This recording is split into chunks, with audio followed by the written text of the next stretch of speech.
Geek it up with the Geeky Geezers. You'll thank yourself tomorrow. That or you'll be trying to gnaw your own arm off. Hey, how you doing, everybody? Yeah, there you go. That's Coyote Ugly, the you ever see that movie? That was the girls dancing on the bar, right? Yeah.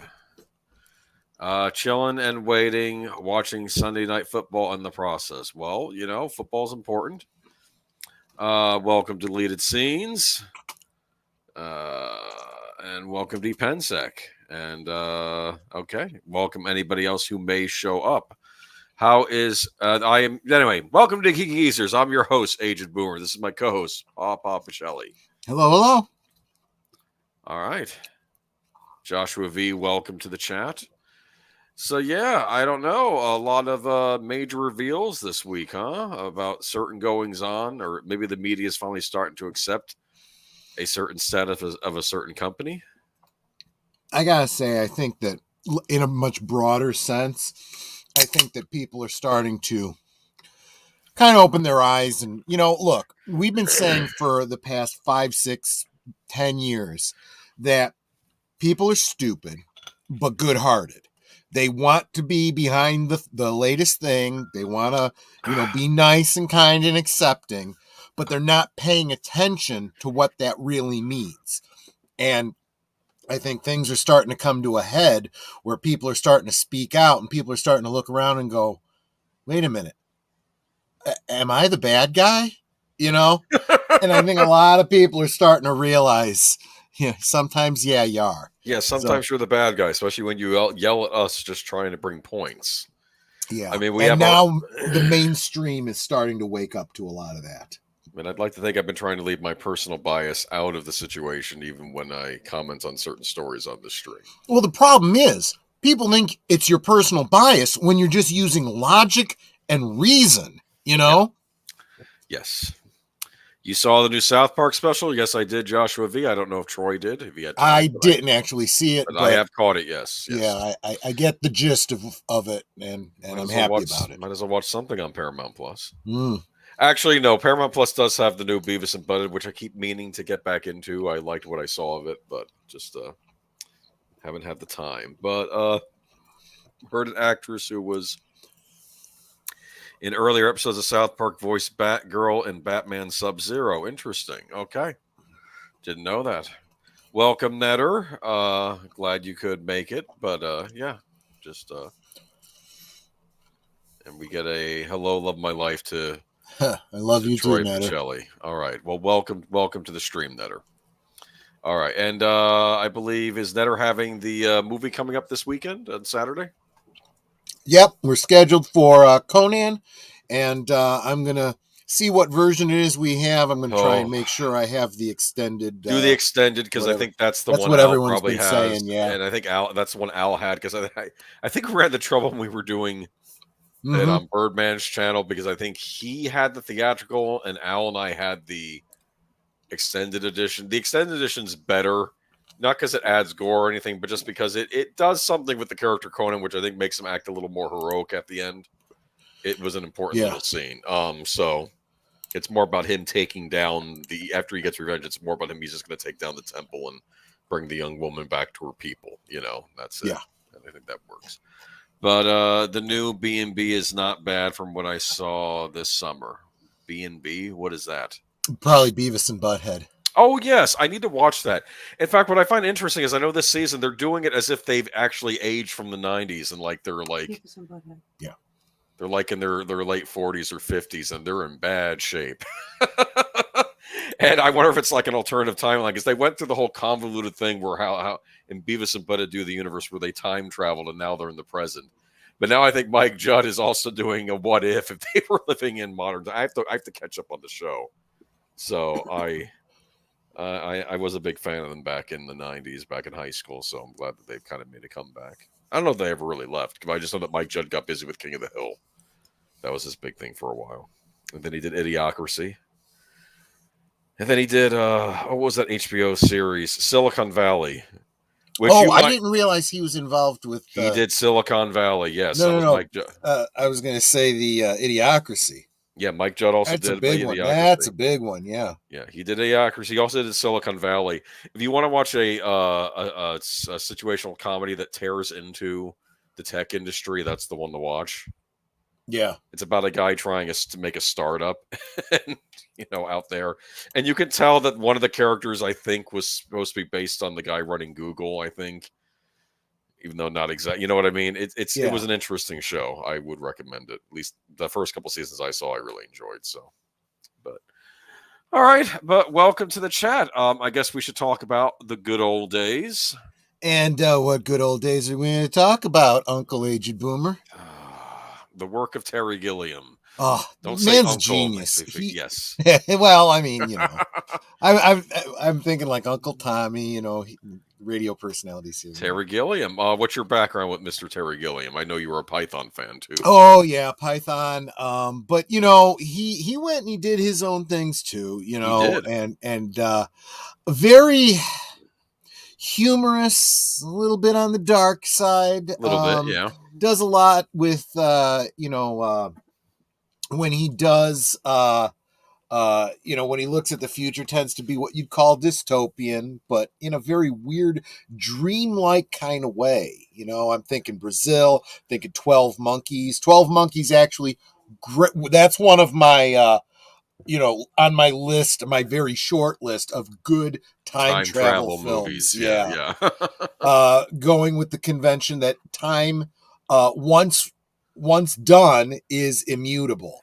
And time travel, you don't ever go back in time to change history. You only go back in time to observe it. You were already there.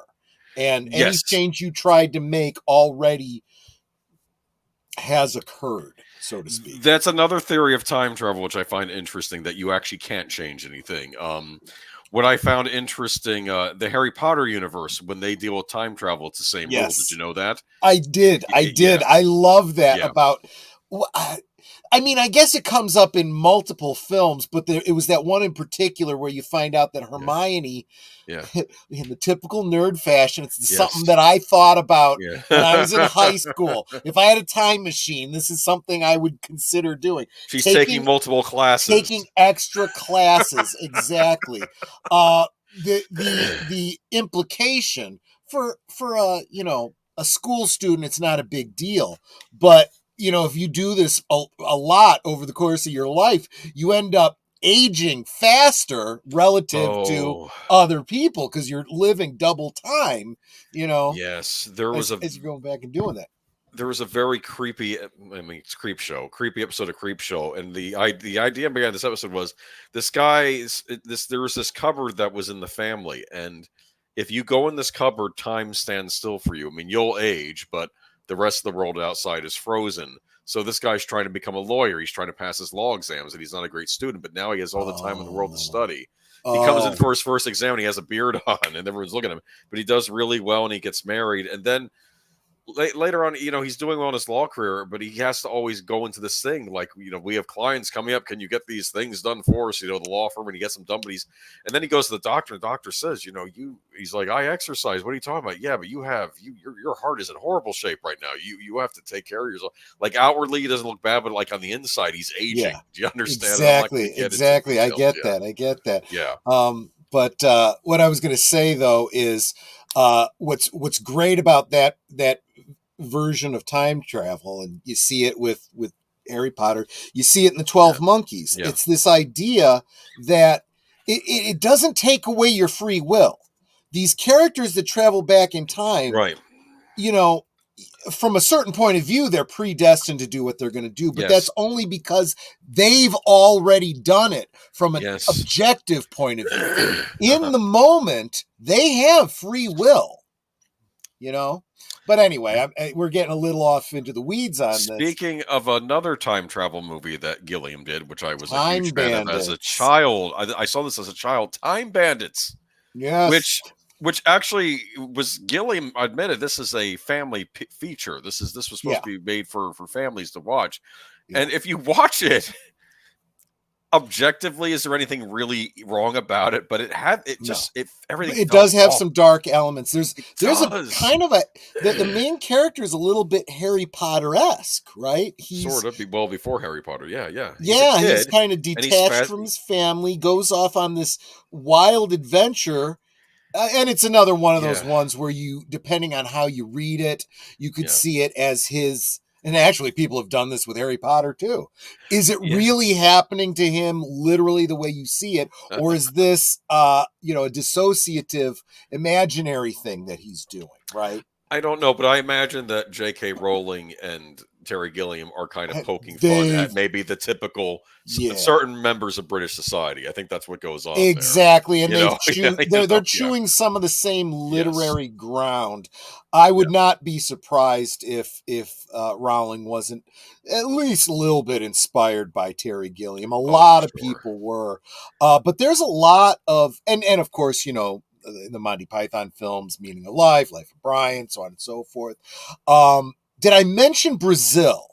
You haven't. We haven't talked about Brazil Brazil yet. is That's another brilliant. one. Dystopian future, but kind of humorous In a dystopian lot future. of ways, I Yeah. not quite. If you get too deep into it, it doesn't work. But Hmm. I tended to think that the world of Brazil is the same one that Bruce Willis's character from 12 Monkeys comes from. It's that same kind of Oh, funny. dystopian kind of thing, except no time travel in Brazil, but it is kind of trippy, and it's got those dreamlike elements. And Um, yeah, who was in that too? Hold on. I know Brazil, lead actor. Hold on. Jonathan Price was in it, but also Robert De Niro.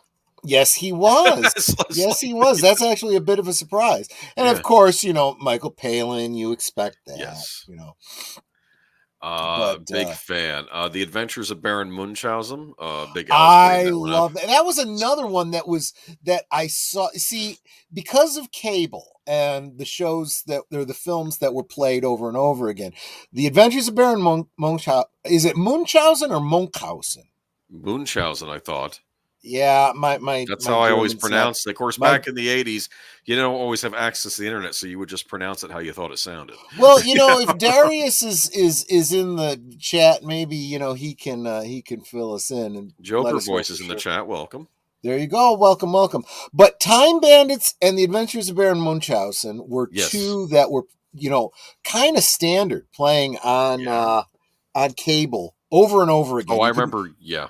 Yeah. one would end and it would start right over again. So if you missed the beginning, you could watch it from the middle on, and then okay, I'll catch the first half of it now. Watch it out of order, I which was watched. fine with Time Bandits. Well, that's true. That's just funny. I just remember Sean Connery in Time Bandits as what, the King of Yes, Macedonia, I believe. And it yes, was just, that was a and great like he one. was going to adopt him as his son, and you could tell the Queen wasn't liking that idea. I kept thinking this kid's going to get assassinated, but it doesn't matter because the dwarfs steal him away again. The time traveling dwarfs that work for the Right, supreme exactly. being. And the kid says, "Is that you mean God?" Well, I don't know him that well. Remember? Yeah, yeah, exactly. But I just assumed that was yeah.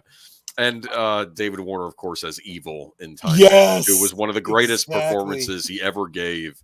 Just and he everything about him was evil, which I guess is the point, right? Right, right. I suppose so.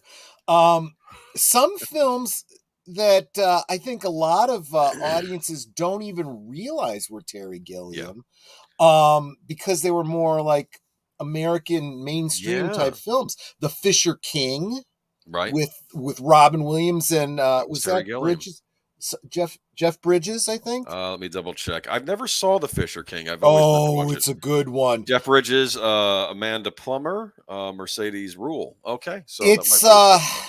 there is a kind of Man of La Mancha kind of feel to it, and it's a little bit heartbreaking when you really get Right. into the story. And I do highly recommend. Highly recommend. Spies Like Us. You remember that one from '85? Was that him? Yep, that was him too. It's not on his filmography on Wikipedia. Yep, yep. All right.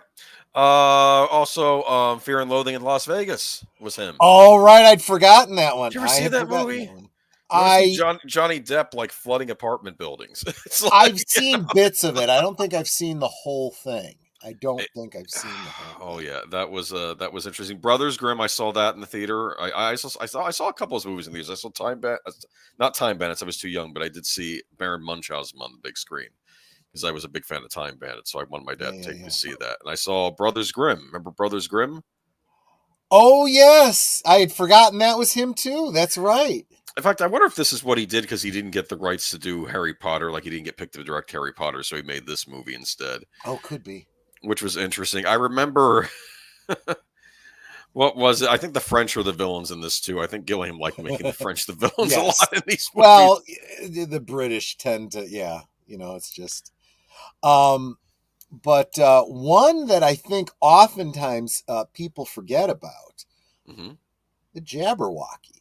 Yeah, that was an early one of his. Is that good? 90, 77. I have vague remembrances of that one. I wonder if I own this one on DVD. It rings a bell. Maybe I do own it somewhere. Yeah. Monty Python: The Holy Grail, of course, his directorial debut, and of course that's a classic.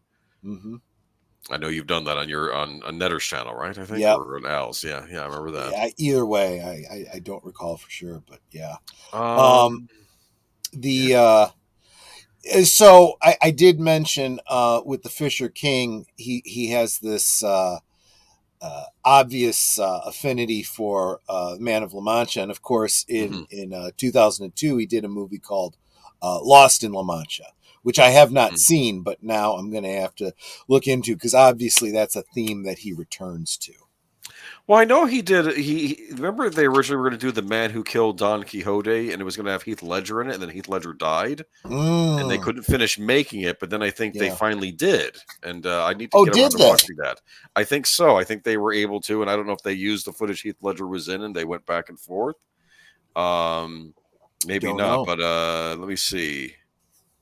I don't know. Maybe they just had to redo it all over again. I think Adam Driver was in that one actually, so Yeah. I'm kind of Um, curious. Yeah. and you know what? David Pensack is saying 12 Monkeys was surprisingly good. Yes, it was. And it may very well be one of the very few, in quotes, remakes, if you will, that I think actually surpasses the original. The original 12 Monkeys, was it like a foreign language picture? It Is that was. It was yes, okay. called, oh, shoot, like the Pier or something like that, or at least Right. that's how it translates. And it's a much more moody piece. It's much more lower budget, black and white. I do, of course, have it on DVD because I have it in I do my custom 2 and 3 disc Right. sets Right. when things go together. Right. Um, and it was actually a little hard to get. It's more obscure. Worth checking out, but yeah, the 12 Monkeys was really the superior story, and even the series that they were doing on Sci-Fi for a while, really good. Okay. Um, Interestingly, they do a race swap of a character, or not race swap, a gender swap of a character, Okay. and I think it was excellently done. All The right. character, The and I'm Brad Pitt forgetting character? the Brad Pitt character Yes. exactly Okay.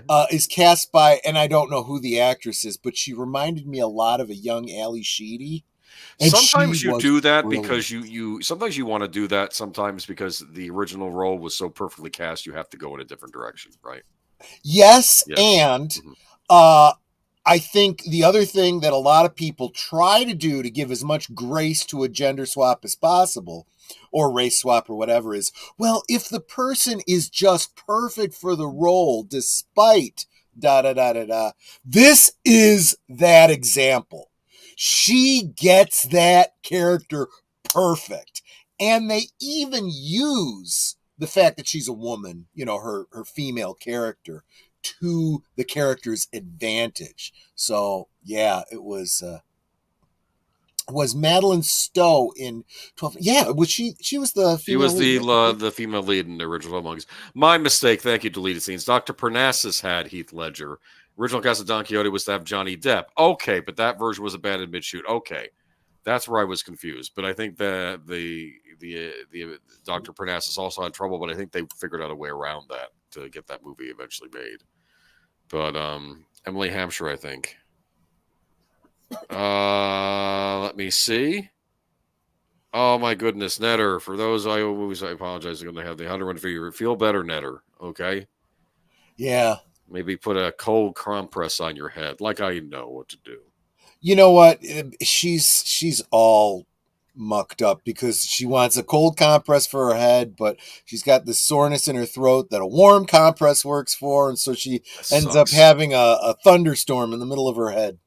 I don't envy you. I've gotten fevers before. I snow up my nose. It's going to snow. Well, that might make you feel better, but that's not legal, and you shouldn't do that. That's bad. Anyways, well, we'll keep you in our thoughts and prayers, Netter. Hope you're feeling better. Absolutely. Soon. It's fevers stink. I've gotten them too. I hate fever dreams as well. They're always weird. Oh they're God, unlike anything. They're unlike anything you ever get. Yeah. Because they don't make any real sense. But Terry Gilliam, big fan of his. He has still just going strong. Such a long library of films. Yep. I had no idea how many I was missing. He's done a lot in recent years. I need to catch up on, like Zero Theorem. That's one I got to check out. That had Christoph Waltz in it, and The Man Who Killed Don Quixote, which I'm interested in. Tideland, didn't know about that one, but I'd like to see it. Okay, and he's still going strong. We think he has another movie in the works as well, but fortunately, this is not a in memoriam, not yet. I mean, in a way, I kind of put it on the notes in that place because it kind of was, but it's not like he's dead and we're remembering him. We're remembering him because of good memories, and he's alive, and he happens to be in the news this week, and we're going to talk a little bit about him. But this is another one of those ones that I have to paste it twice because Euro News. Yep. Euro News. Sure, why not? Why not America News? I'm kidding. I'm sorry. Because America News, ugly Americans don't pay attention to what goes on anywhere else. Plus, we want to go to war with them. Did I ever tell you? I remember back in the late '90s. Was it ABC World News Tonight or one of those channels? And I think Peter Jennings hosted it. And I'd like to know what's going on in the world. All I ever hear on the news is local stuff. I'm going to start watching World News Tonight, and of course, most of the stories are about the United States. And I'm like, I actually am interested. Keep in mind, people out there in the world, it's not that Americans choose to be ignorant. It's the news channels. They at least in the past, they would not share stuff going on in other countries. Well, they were very America focused. What is really key is, and I do this a lot, I get a lot of news from other countries. Yeah. Because even when they do cover us, they cover us very differently than we cover us. Yes. And sometimes you only get the truth by listening to the outsider. Yeah, sometimes. All right. This is an article. Director Terry Gilliam, we are living in a time where irony is not recognized anymore. I don't think I could say it any better myself. Yeah. I'm not going to read the whole article. I'm going to read a couple snippets from it, all right? Yep. It leads off, I step outside for a cigarette. This is the guy writing the article. I step outside for a cigarette. I mean, breath of fresh air. And there he is, Terry Gilliam, only accompanied by his publicist, also getting some fresh air. No nicotine involved for the former Monty Python. Yeah. When you've interviewed as many celebs as I have, you learn to keep composed and not get too starstruck. But this is 1/6 of the comedy troupe that became the bedrock of my sense of humor. The director of films like Monty Python and The Holy Grail, Time Bandits, Brazil, 12 Monkeys, and The Imaginarium of Dr. Parnassus, all of which I treasure and love coming back to. He's at the festival to present a restored version of his dystopian sci-fi film 12 Monkeys, and at the tender age of 82 looks as giddy and sprightly as ever. I just want to say how depressed it makes me that 12 Monkeys has been restored when I remember when that movie was brand new. Yeah, I know what you mean. I know older. Exactly what you mean. Okay. In fact, I just another partly reason why Netter's probably not feeling too well is because we did have to go out today.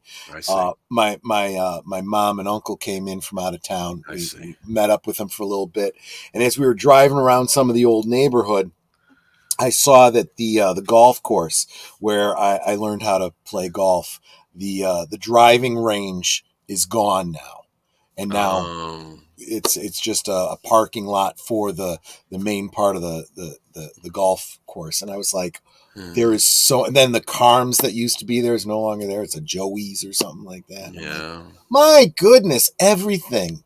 Time just keeps Time on slipping into the future. is terrifying. Anyway, so he goes on to say, we start chatting, discussing the pins we're wearing in our respective jackets, and share a few pleasantries about the festival and the opening ceremony. I do love cinema, but let's not make more of a deal of it than it is. He tells me, yes, movies are great, but there's no use overdoing it. We're not that great.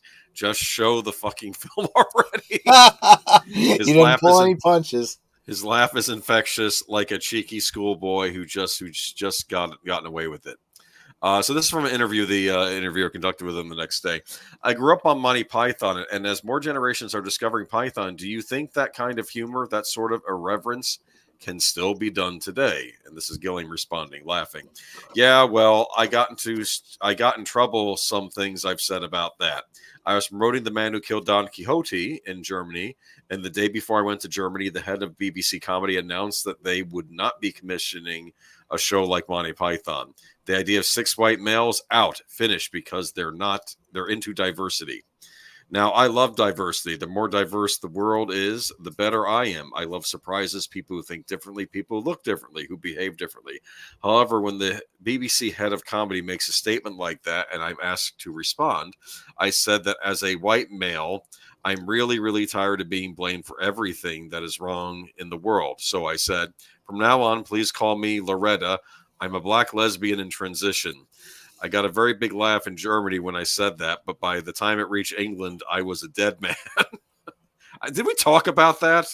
I think we did bring I it don't up. remember. Yeah. Maybe. Yeah. Okay.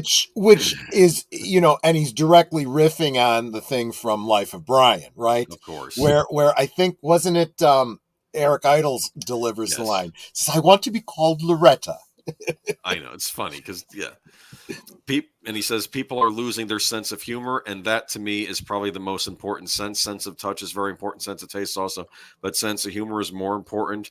You get to the point where people are frightened to laugh. Oh no, you're making fun of somebody. No, I'm making fun of humanity, and we are an absurd species of creatures. We are funny because we got such pretensions, and we fall on our face so constantly. Make jokes about it. It keeps life interesting, and it keeps you young. I'm 193 years old, David, and look how healthy and young I am because I laugh and smile all the time. Okay. Yeah. But yeah, let's see. Says I mean, yeah, go ahead. It does make me think about all the people that I've known, from my childhood, growing up. I'd look at the adults, right? And they were all from that generation. They were irreverent. They made all kinds of, blue jokes and whatnot. I think about my grandfather, Italian guy, right? Yeah. His best friend, another old guy, right? Was Irish. Okay. My grandfather was a Republican. He was a Democrat. My grandfather was a Sox fan. He was a Cubs fan. Mm-hmm. Everything was opposite, right? Yes. And they would rip into each other, pick on each other, but it was without a doubt the most good-hearted kind of thing ever, And if anyone were to get offended by something my grandfather said, his buddy would turn around and say, hey, he's talking about me. If I'm not offended, you can go F yourself. But I used to be with it, and then they changed what it is, and what is now is real scary to me. It'll happen to you. Yes, I know. You're talking to the guy that's looking forward to getting the Super Mario RPG because it's an old game that they're re-releasing in HD. Okay, it's. Yeah. Your last film was The Man Who Killed Don Quixote, and that was in 2019. Please tell me you've got another in you. Okay. I've got a script that's out there at the moment. It's just I just don't know if anybody will give me the money. I'm trying to get hold of Elon Musk. If you know him, tell him that I want his money. Tell us more. Well, it's a film about God deciding to destroy humanity for fucking up his beautiful garden, this earth that we have. It's called The Carnival at the End of Days. It's a satire about the world we're living in, and it does make fun of a lot of the narrow mentality that's out there. Good. Activists, I'm not a great fan of because they're all fighting crusades that probably don't need fighting because the people they're fighting for are getting on with their lives. Yes. Exactly. Like Netter just said, don't be offended on my behalf. Yes. You know, and you know what? It really is this condescension, right? These I call them champagne liberals that have to be offended on your behalf and say you should be offended too. And they're saying, no, I'm busy living my life. I don't care what, people think or say or whatever. There's far more real, important things going on in the world. Focus on that. There was the most awkward thing where I think the head of Starbucks was wanting either customers or maybe the staff members had to talk to black people about their white privilege or something, and the customers were like, I just want to get my coffee, please. I just that I don't want to have this conversation. And I was meant to help, but it's really probably not. And that sounds like just the kind of a bit that Terry Gilliam would do, right? Yes. Where, I want to, apologize for my white privilege. Well, only with white privilege could you take up my time talking about this BS. Yes. I know it's ridiculous. And like I said, I do think most people in the world want to get on with their lives, and but we're not allowed to because we always have to be in. Because there's a certain activist side of a certain side of the political aisle that thinks if they constantly talk about this stuff day in and day out, it's going to magically change the world. And if you don't know Terry Gilliam, if you don't know Monty Python, well, then look to, the not necessarily ready for primetime players. I was going to say Saturday Night Live, but I don't mean modern Saturday Night Live. I mean up to the early 90s, Yeah. I remember that. I remember and they would make the most racist and sexist jokes there were, and they were just absolutely hysterical. But you notice what they had too? A very diverse cast. They did because they were awesome that way, and it works. Eddie Murphy doing his riff on Mr. Rogers. I remember that. Mr. Robinson's Neighborhood. I remember Mr. Robinson's Neighborhood, and he was a thief, right? Oh, yes. No, we can't depict the black guy as the thief. Well,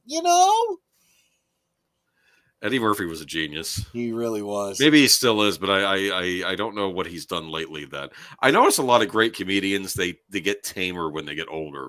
It's because they end up in a situation like this where they can't make jokes anymore. Yeah, that's probably what it is. He's probably talking about. That's probably what it is. Yeah, I refer to most of them as neo-Calvinists. Oh, that's what Terry Gilliam say. They're very narrow point of view, and they're very self-righteous. And if you don't agree with them, you're a transphobe, a homophobe. No, I'm a phobe. I hate. That's what I hate. What it's hate. I like that. I hate. I know, right? Yes. And then, what does he say? And he says, you know why I talk like this? Because I know somebody is going to take offense. I'm always trying to find humor in things. And when we can't distinguish between hate and humor, we are fucked. And that's my feeling about life. We're living in a time where irony is not recognized anymore and words are taken out of context. So the word is the crime, not the thought. The thought is more nuanced. But you've got to have an intelligent way of listening, and people are not listening now. They're just frightened, and I don't like that when people get frightened. Yeah. Well, it's not just the word that's the crime. It's also if you happen to like the word, you're also getting into trouble, even if you're by proxy and not the person saying it. We'll get into that later. Yeah, especially people getting canceled and whatnot just because they hit like on a tweet. This has gotten too far, but... can we nominate Terry Gilliam into the Geeky Geezer Nostalgic Society? I agree absolutely. Yes. And I think this whole idea, and Terry Gilliam's not the only one to say this, that it really, and one of his Monty Python alum, what's his name? John Cleese. John Cleese, thank you. Yes. Has gone on record the same way, saying all of this cancel culture, everybody being offended BS, is the problem. And the only cure is what they're trying to shut down. And that's humor. Yeah. Humor and irony and satire. That is the best antidote to this crazy BS, which is what I think moves perfectly into our next article that everybody has been talking about for the past week.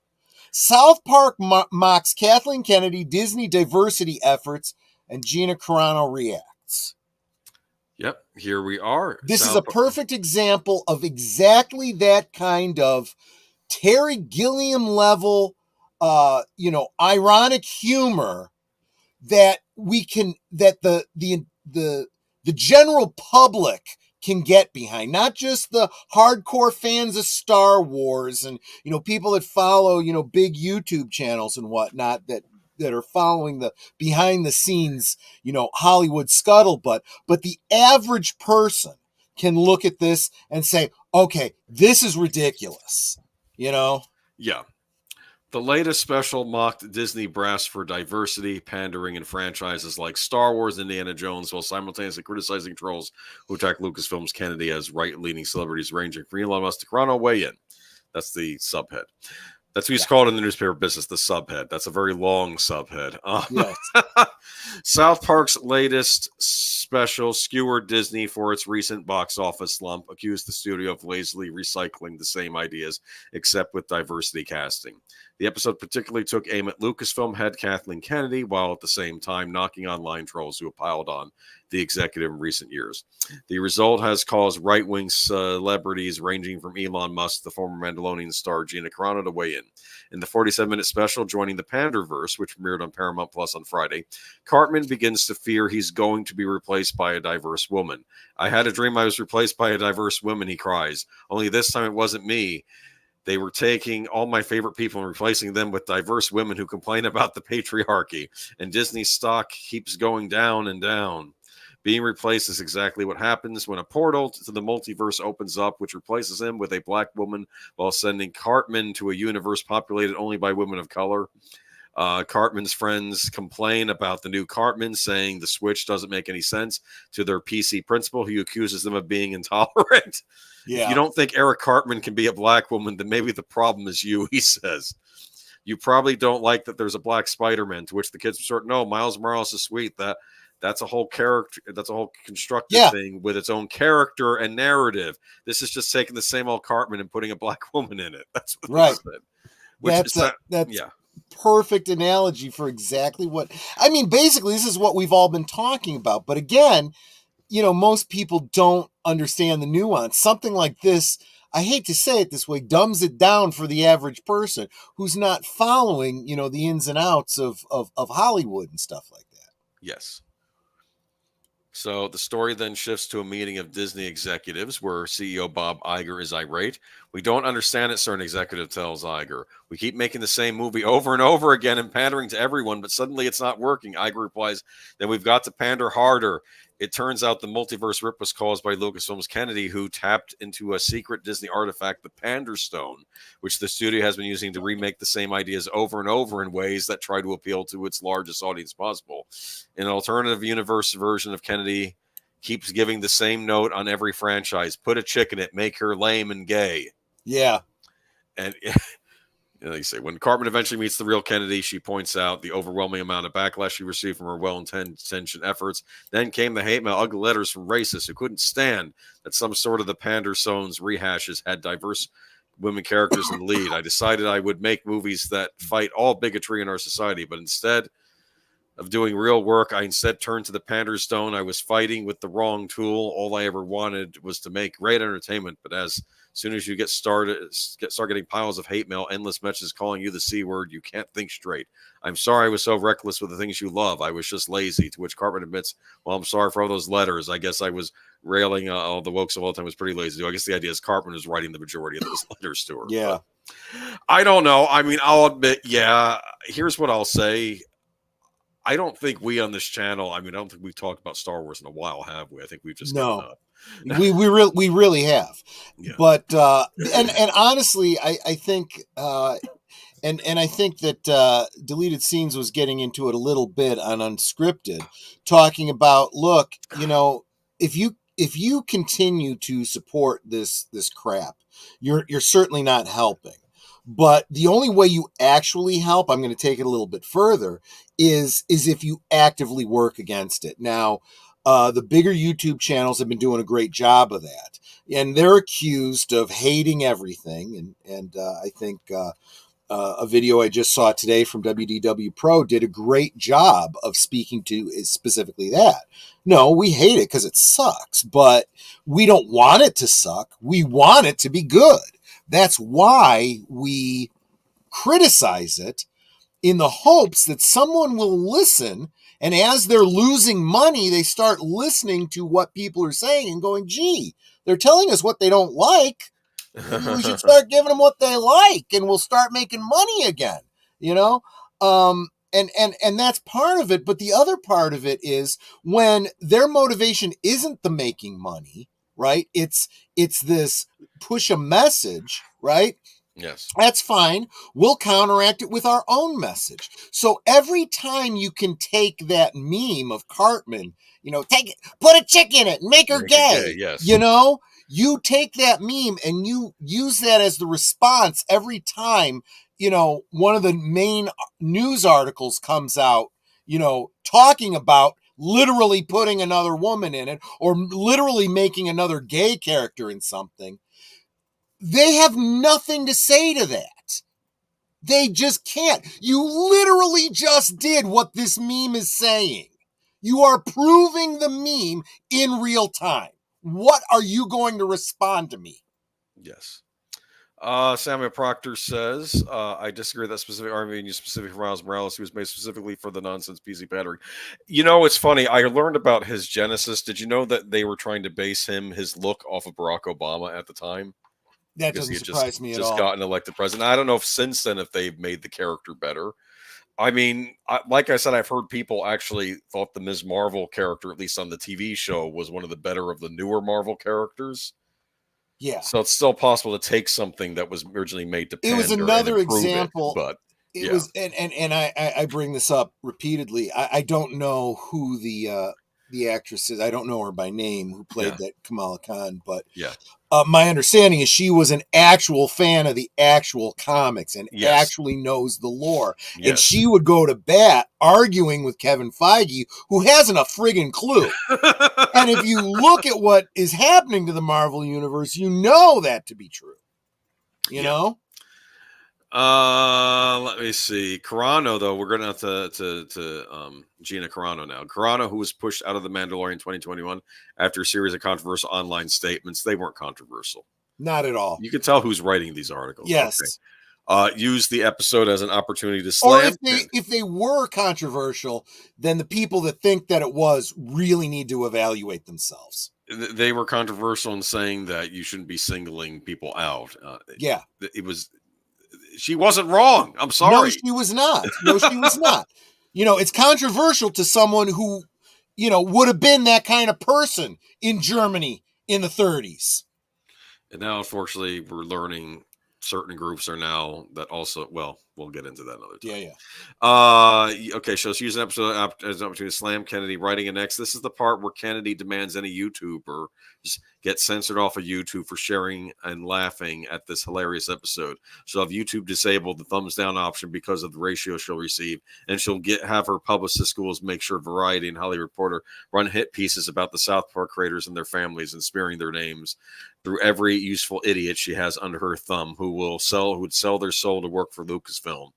She'll activate her online mob to repeat that the South Park creators are racist, bigot, transphobes, and demand the South Park creators publicly apologize by only using words she approves of. And finally, she'll demand they subject themselves to a re-education course of 45 people in the LGBTQ community Zoom call to sit there and listen how badly they got their feelings hurt all over a little boop of a South Park episode. But maybe, just maybe, the jig is up. It should be pointed out that it's unfair to single out Kennedy for Disney's overall box office struggles and stock decline. Oh, I agree with that. Yeah. I think Iger has a big thing. Lucasfilm, a subsidiary of Disney, while Kennedy has received criticism for running of the Star Wars franchise in the past decade because she ruined it. She's not in charge of Disney estate overall and considered the mastermind behind the company's so-called woke push, which has included public battles of Florida, got Ron DeSantis. This is where they go to blame Bob Chapek next. On Kennedy's Well, side, yeah, I yeah, do feel that Bob Iger got away kind of easy in this whole he did. Omnibus thing.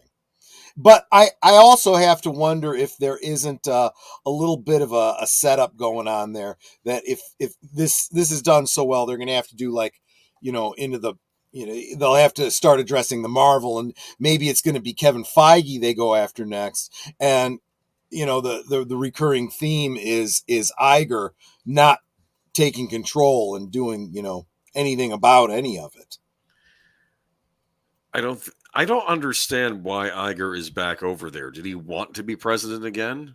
Did he He ever can't leave give being up the president? power. Yeah, he thinks who the heck he is. And again, I think that he originally got back into it because, again, he was trying to push himself politically, but his political career is done. It's just done.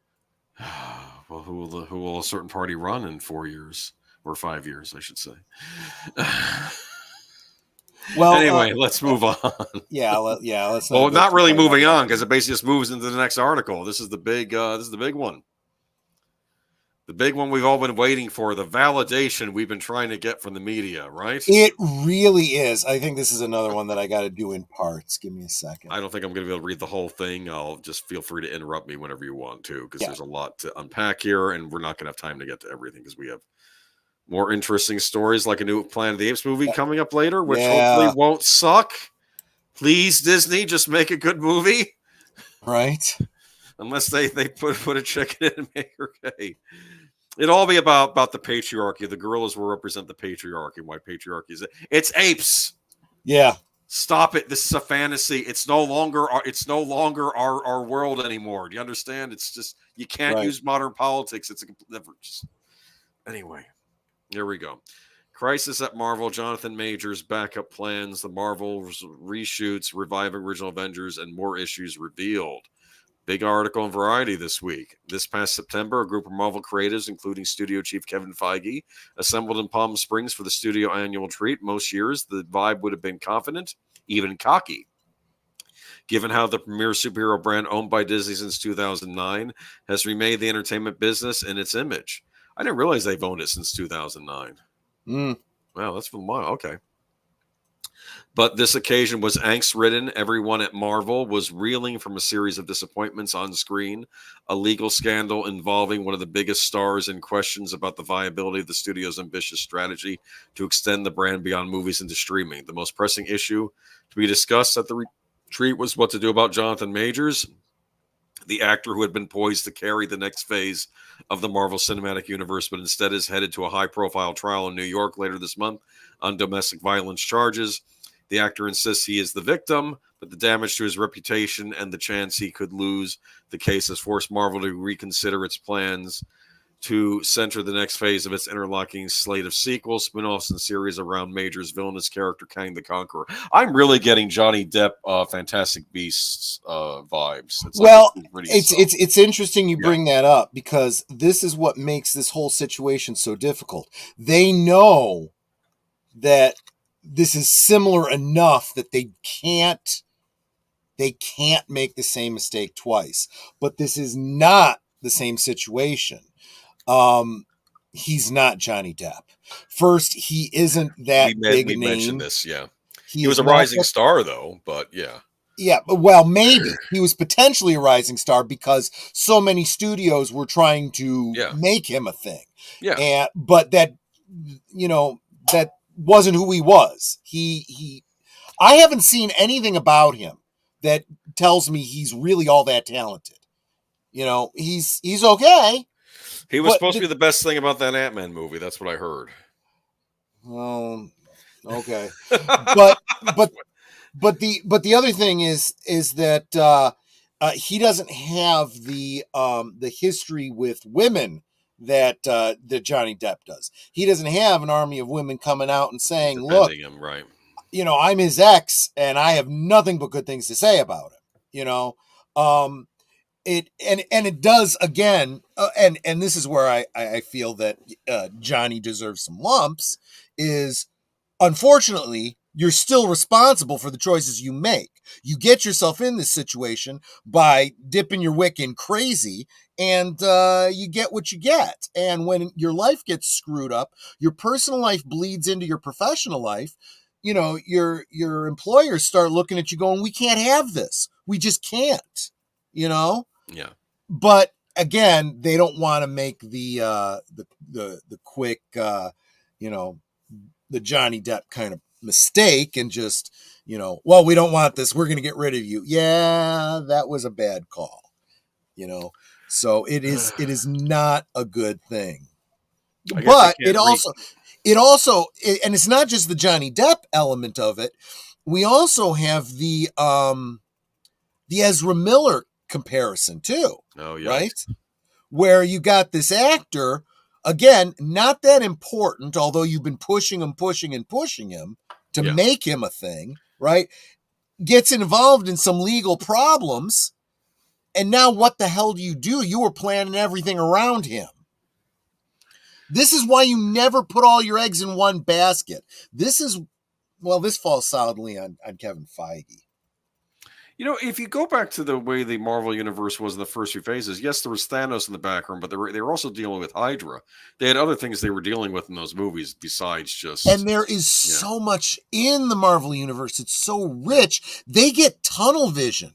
It was, well, again, you draw the comparison between the early Marvel done by Favreau and the later Marvel done by Kevin Feige, who's really just aping everything that he thought Favreau was doing. Favreau had a much more big, holistic kind of thing. Yes, he had little connective tissues between the stories, but they all stood on their own. And each individual character got their own film with their own character development, with their own villains. And yes, there was a buildup in the background of a bigger thing. It didn't all have to be about Thanos all the time. It's been that way. It's been that way since then. They won't stop talking about it. But it's like, move on already. But anyway, at the gathering in Palm Springs, executives discussed backup plans, including pivoting to another comic book adversary like Doctor Doom. Do you remember the Red Skull that they did nothing with except for the first Captain America movie? I never understood that. He was a big, major Marvel villain that they did nothing with after that first movie. But okay, easily Dr. recast actor too. They could easily have recast. Yeah, if Hugo Weaving didn't want to come back, just recast it. No, they didn't. Hugo Weaving came back for that cameo in the. Oh, did they? That was Hugo Weaving in Endgame, but okay. He said he wasn't going to come back for it. To be fair, I don't know if he was just saying that because he was annoyed that he didn't get to be in any more Captain America movies, which is odd because I kept expecting them to face off again. Yeah, anyway. The Red Skull is very much to Captain America, kind of like Lex Luthor to Superman. He's a major villain. Keeps coming back, even to the extent that they had this whole storyline where just like Cap ends up getting frozen and coming back in the present day, the Red Skull had ways that he continued forward in time. In fact, at one point, he even usurped Cap's identity for a while Cap was frozen. Interesting. And hadn't been discovered yet. He became Captain America. So it was like the proto of the whole Hail Hydra thing. Right? That thing. I heard that has not aged well. That whole... No, it sure has. That him with Cap saying that. At the gathering in Palm Springs, executives discussed backup plans, including pivoting to another comic book villain like Doctor Doom. Yeah, that makes sense. He's the number one Marvel villain, or one of them at least. But again, it was an acquisition that they've just sat on and done nothing. They've done nothing with Fantastic Four. They've done nothing with the X-Men. They've done nothing with Doctor Doom. All that stuff they now have, and they've done jack all with it. They spent all their time with, sticking a chick in it and making her gay. Yeah. But making any shift would carry its own headaches. Major was already a big presence in the MCU, including as the scene-stealing antagonist in February's Ant-Man and the Wasp. Well, I guess you have to recast then. I don't understand this. They recast Rhodes, but they don't want to recast... I don't... Yeah. And he has been in the position as the franchise's next big thing in the season of Loki. They recast Bruce Banner. This is exactly. We've had 3 Bruce Banner. We've had Well, a bunch of 4 recastings. if you can go just back recast them. to Bill Bixby, but I mean, it's not really the same Hulk. Let's face it. We've had 3 different Hulks basically in the modern era, and I would be fine with them recasting them again. Look, how many Spider-Mans have we had? We had 3 Spider-Mans, yes, too. And they all met each other too. That was funny. Exactly. And it's like, and especially since you've already established that whole multiverse thing, you could totally do that. And it appears they're going to do the same thing with the Fantastic Four, because we've seen the Fantastic Four in whichever one it was where Reed gets spaghettified, and then they're recasting him for something else. It's like, well, screw that, you know? Oh, apparently Hugo Weaving wasn't in Endgame. Well, he looked like him. I thought it was Hugo Weaving. That's what I was saying. So Yeah. easily All right. recast, Yeah. because all you need is somebody in makeup. You can't tell it's him. And then you give him a British accent. That's all it really takes. I'm sorry, but Or in that small German of a role, accent. that's basically what happens. Or maybe a German accent that might make more sense. I'm just saying. Well, excellent point. No, you're well, it's like Captain Jean-Luc Picard, the French guy with the British accent. Oh, I'll be talking for 2 hours about that. Let's not go there. But, with his Earl Grey tea, as the French love to drink. Yeah, exactly. Well, he was educated in England, so you know what I mean. Okay. But what I was going to say though is that this goes back to exactly what Michael French was saying over at Retro Blasting about Indiana Jones. You decided to hook your wagon to one actor, and if anything happens to that one actor, you are screwed. And ultimately, one thing is going to happen: they are going to age, and eventually, as happens to all of us, it's just reality. Eventually, die. Does Hollywood at this point have a problem, or at least maybe especially Disney, like you to have a sit down with these actors you're casting and say, we expect certain behaviors of you when you're representing the studio out there in the public? I just feel like, oh my God, can you imagine if we could never recast Hamlet? No one in the modern day would have ever seen a version of Hamlet, because you can't recast Hamlet because he was played by, Shakespeare's understudy, and he died, in the 1600s. So we don't get to ever see. You're just going to have to read the play yourself. You can't actually see a production. Exactly. It has to be that one person who was the original. Heck? Okay. And yes, you can, and I know that dumbasses like Kathleen Kennedy make the argument, well, nobody liked Solo because we recast him. No, it wasn't because you recast Solo. It's because you recast him badly and you wrote a shit movie. Okay. So, yeah. Here's another problem with this season. Apparently, Kang's a major thing on this season of Loki. That's great. The channel that nobody's watching. That's the other thing. If all of your build-up for these movies is behind your paywall and nobody's watching it, guess what? Nobody cares. Because I'm thinking you've only had Kang in one movie. You can recast him. But, of course, I keep forgetting you have all this MCU Disney Plus crap that's doing setup as well. Maybe that's why. Let's see. Marvel, there's a quote. Marvel is truly fucked with the whole Kang angle, says one top deal maker who has seen the final Loki episode, and they haven't had the opportunity to rewrite until very recently because of the WGA strike, but I don't see a path how they can move forward with it. We'll talking about that in a little bit. Beyond the bad press for Majors, the brain trust at Marvel is also grappling with the November release of The Marvels, a sequel to the 2019 blockbuster Captain Marvel. That has been blockbuster. Yeah. That has the been blockbuster that lost money. It was still better than the Inhumans. I'm just kidding. That's how low the bar is. I'm just saying. Okay. A sequel to 2019's blockbuster Captain Marvel that has been plagued with lengthy reshoots and now appears to likely to underwhelm with the box office. That is all an unprecedented turn of fortune for a company that's enjoyed nearly an uninterrupted string of hits ever since it started independently producing its movies with 2008's Iron Man. That wildly profitable run culminated in $2.8 billion success of 2019's Avengers Endgame, a high watermark for the studio that has earned nearly $30 billion over 32 films. Replicating that kind of phenomenon is never easy. However, the source of Marvel's current troubles can be traced back to 2020. That's when the something pandemic ushered Yeah. in a mandate to help boost Disney stock prices with an endless torrent of interconnected Marvel content for the studio's fledgling streaming platform, Disney Plus. According to the plan, there would never be a lapse in superhero fare with either a film in theaters or a new television series streaming at any given moment.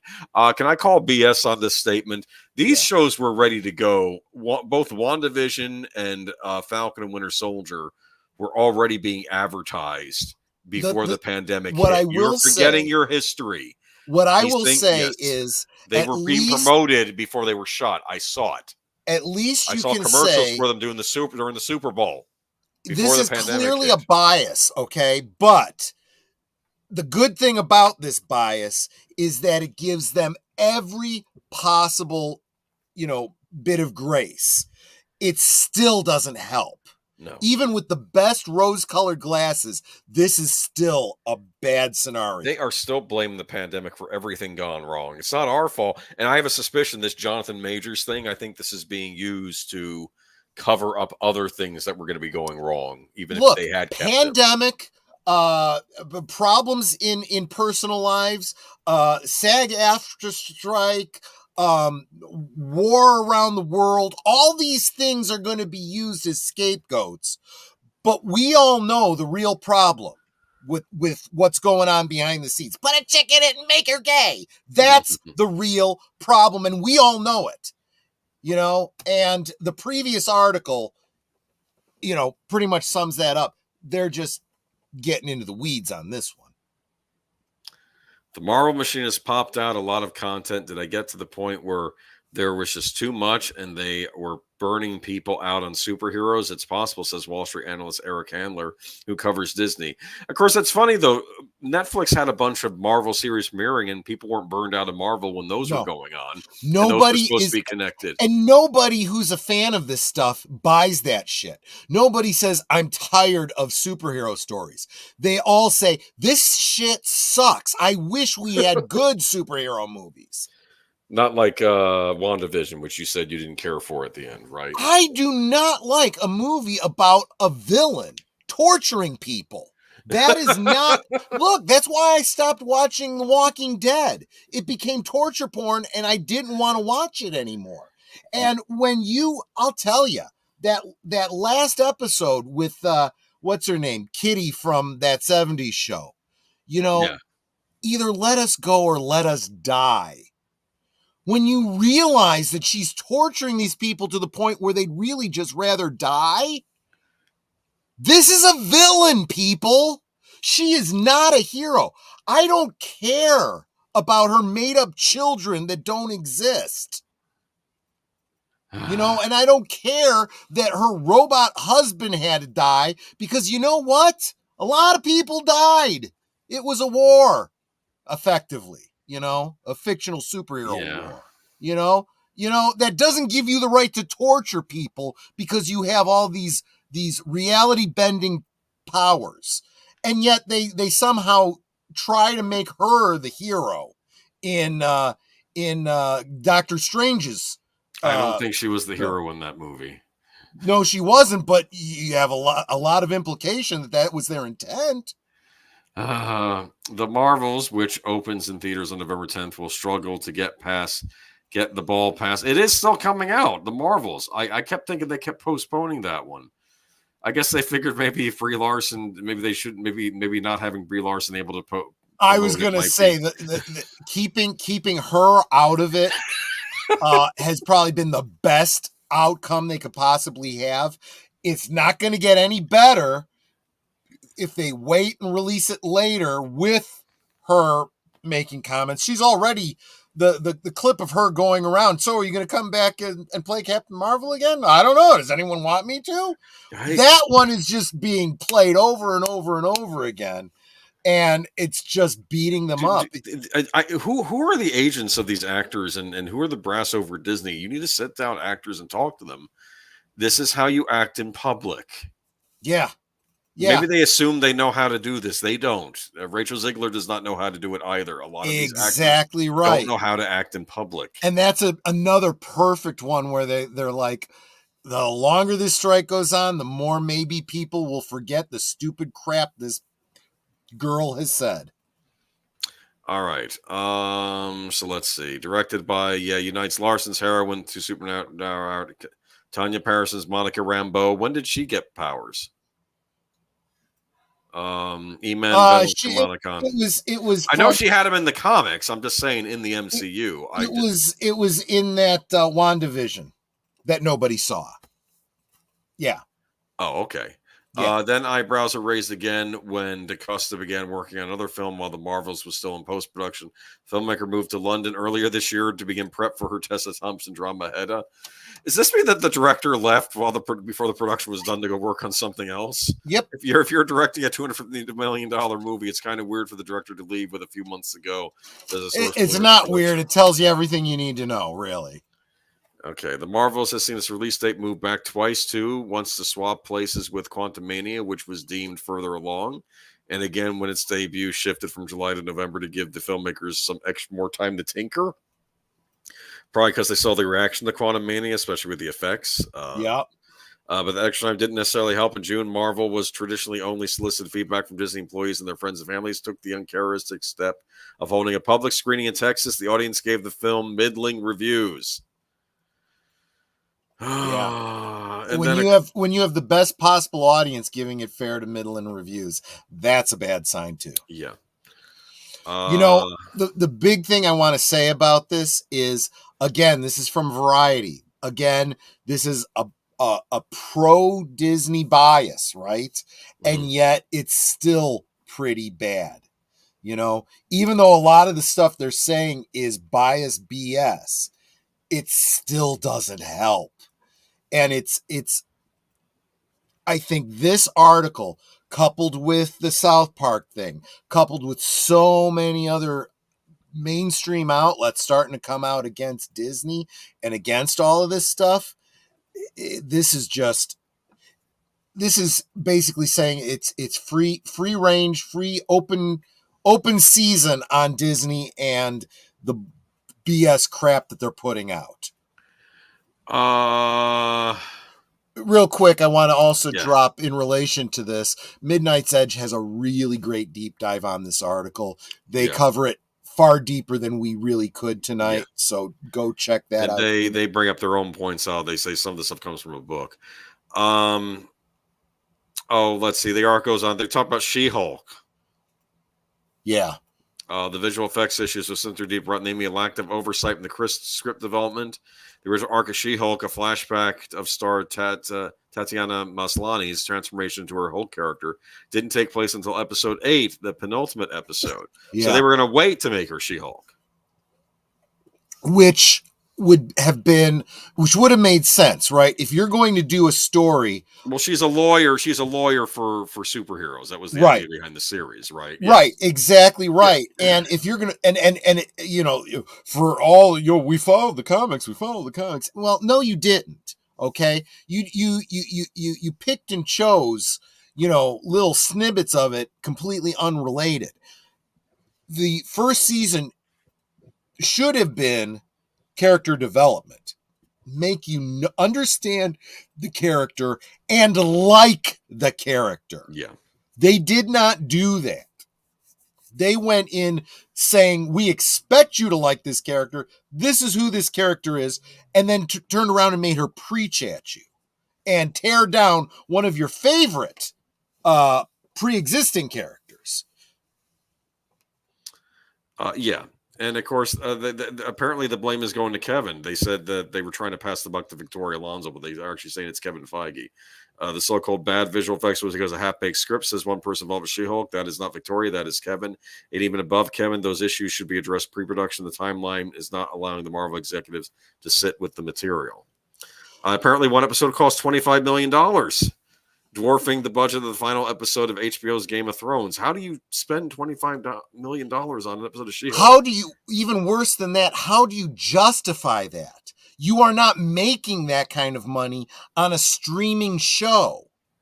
Okay, there's a reason that Star Trek The Next Generation used all all their budget on their pilot episode and then kept reusing stock footage from that pilot episode throughout the run of the show. You know? It's budget. You got to think through your budget. And that was, and Star Trek at least had the fact that it was syndicated, there was licensing dollars, and there was commercial dollars. You got none of that for this. You have your subscribers, and that's it. That's the only money you're making. FYI, I worked with an actress this past Friday who appeared in She-Hulk. She confirmed the excess and excessive spending behind the scenes.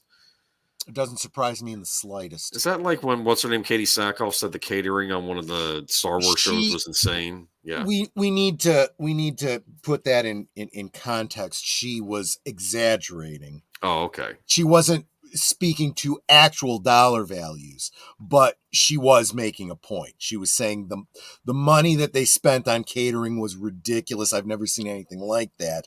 They spend so much money on so many superfluous things. There's no sense of keeping a budget. So when they blow out their budgets, we should not be surprised that they're losing money. Yeah. Yeah. I mean, I don't know too much about what it's like on a film set, you know, what the food budget is like and whatnot. I know that they do the catering and all that kind of stuff, and it can be a big deal, but it's like, look, I need a ham sandwich, maybe a soda and a bag of chips. Let me eat real quick, and then we get back to work. That's how, you know, and if I want more than that, I'll bring my own lunch. Thank you. Exactly. Yeah. You know? That's how it is in independent productions, right? That's how it is throughout the business world. The only time you're spending money on lunches is special occasions and business meetings. Yeah.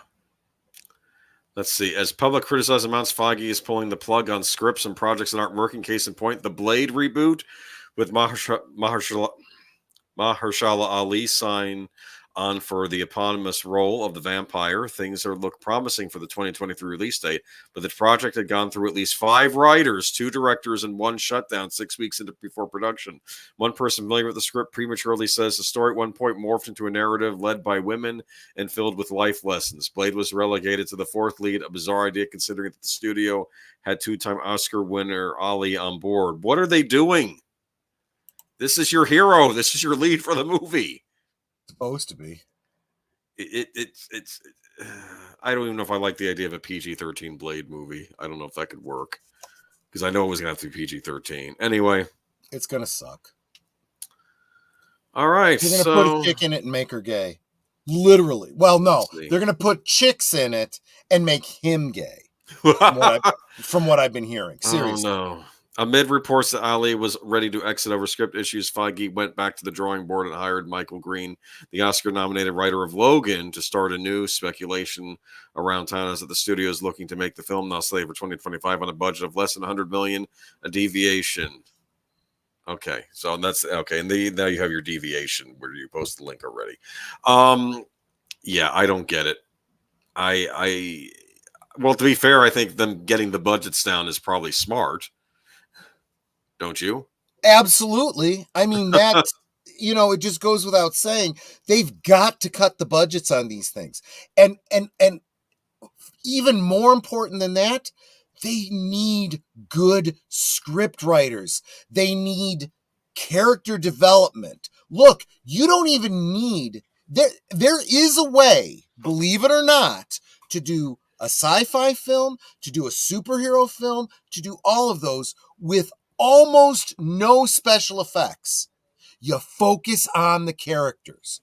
You do a Superman movie that focuses on Clark Kent, and you limit the Superman element. You know what you can also do? This might be shocking. You could lean into the romance between him and Lois, too. That might be nice for a change. Surprise, surprise, right? You know, especially if you want to bring the women in, right? You want the women to like this too. You got to understand there are differences between men and women. Okay? There Yeah. just are.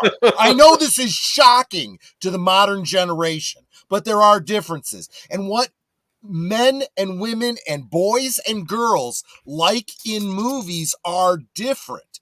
And what makes a great film is having a little bit for everyone. That's called a family film, right? I heard a great commentary earlier today. I want to say it was WDW Pro, but I'm not certain. I may be giving the wrong, attribution. But when it comes to fiction and heroes and, whatever, boys tend to want to be the character, right? I want to be Superman. I want to be Clark Kent, and I want to run the script, and I know what Superman's supposed to be, so I want to be Superman. And I grew up on the farm, and Secret Identity and Lois Lane and blah blah blah blah blah. The girls, right? They want to be Snow White or whatever, right? But they want to change Snow White and all the story around it to be her. See, and they're making the idea that maybe some of the women that are being put in charge of some of these stories are doing exactly that to these characters, because we're kind of seeing that, right? But when you understand that, you understand that this is why the boys relate to the superhero stories and the girls relate to the princess stories. And when you jettison the boys and try to make the girls like the superhero characters, they don't. Yes. So now you've lost all of your audience. You haven't pulled the girls over to Captain Marvel. You don't have the boys liking Captain Marvel, and that's when it fails. Shocker, shocker. Disney Blade won't happen, says deleted scenes. I hope not. I really hope not. Troy, at least we'll have lesbian vampire Marvel edition. I mean, yeah, but you know what? Their lesbians are lame.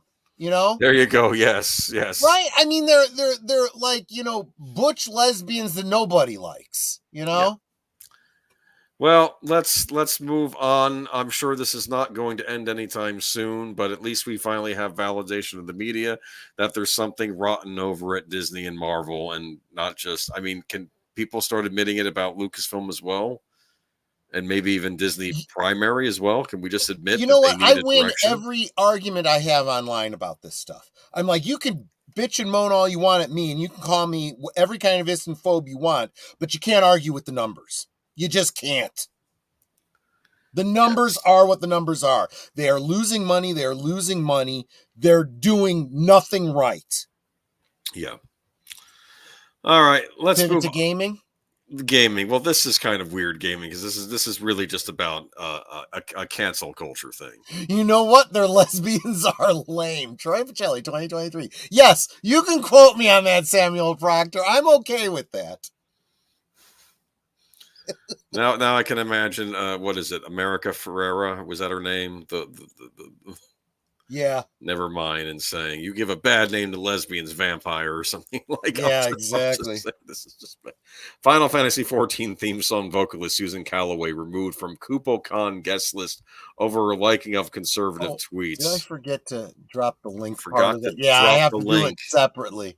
Sorry. You're getting a pay decrease because of that.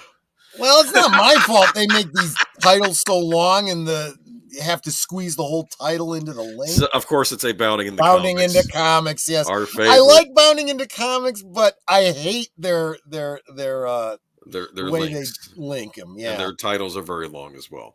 But sometimes they're the only place where we can get good story. Well, not good stories, but informative stories like this. Yeah. In the latest example of those who claim to oppose gatekeeping, rushing to exclude anyone who disagrees with them, it has been announced that thanks to a backlash against her liking of tweets which criticize various tenets of modern-day progressivism, prominent Final Fantasy XIV vocalist Susan Calloway will no longer be making a previously scheduled appearance at the upcoming KupoCon Fan Expo. I've never heard of this. I'm assuming it's a Final Fantasy Fan Expo.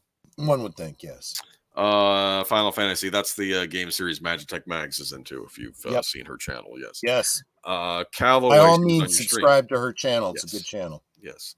So she may be up on this as well. But Callaway, whose voice brings to life the respective Answers, Dragon Song, and Revolutions themes in the popular MMO's base game and its Heaven Sword and Stormblood expansions, first drew the ire of some Final Fantasy XIV fans on October 30th when Twitter user Star Diver invited the public to go take a look at Susan Callaway's recent likes and replies.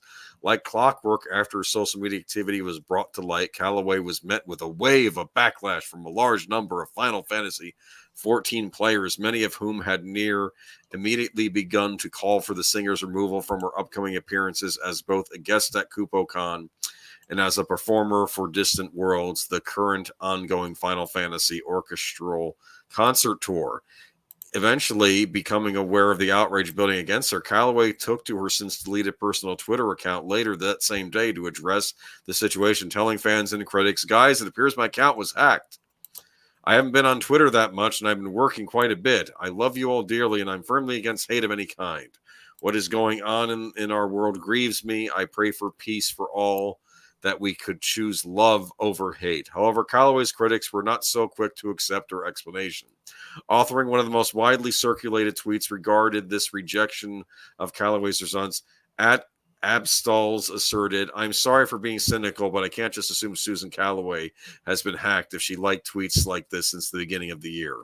In support of their skepticism, Abstalls shared another round of tweets supposedly liked by Callaway, this set including tweets wherein John, I don't care who these, okay, we're at John Hawkins, whatever it's called the sexual transition of children, sick, evil, and disgusting as child molestation. At Save Two Strokes shared a meme which reads, the brainwashing is real when white people start protesting white people for being white. And at Quen Nigma observes, everything the woke people do is backwards. Okay, so these are the 3 tweets she liked, or she allegedly liked. She says she was hacked.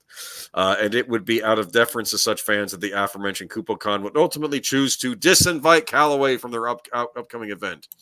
Today has been a troubling day for the Final Fantasy community, wrote a representative for the convention to its official account. In light of recent events, we announced that Susan Callaway will no longer be attending our upcoming event in Toronto. We will do our utmost to secure another guest in time for Palm East, but it may be difficult due to time constraints. We urge the KupoCon community to prioritize kindness during this difficult time, KupoCon added. We appreciate your understanding as we continue to thoroughly investigate the matter. KupoCon would further elaborate that their stance in a second statement, this one published on their official website November 1st. On Monday, it was brought to our attention that a series of offensive posts had been interacted with by Susan Callaway's X account. The convention began their statement. This includes comments and reactions. These interactions spanned almost a year, promptly addressing this issue.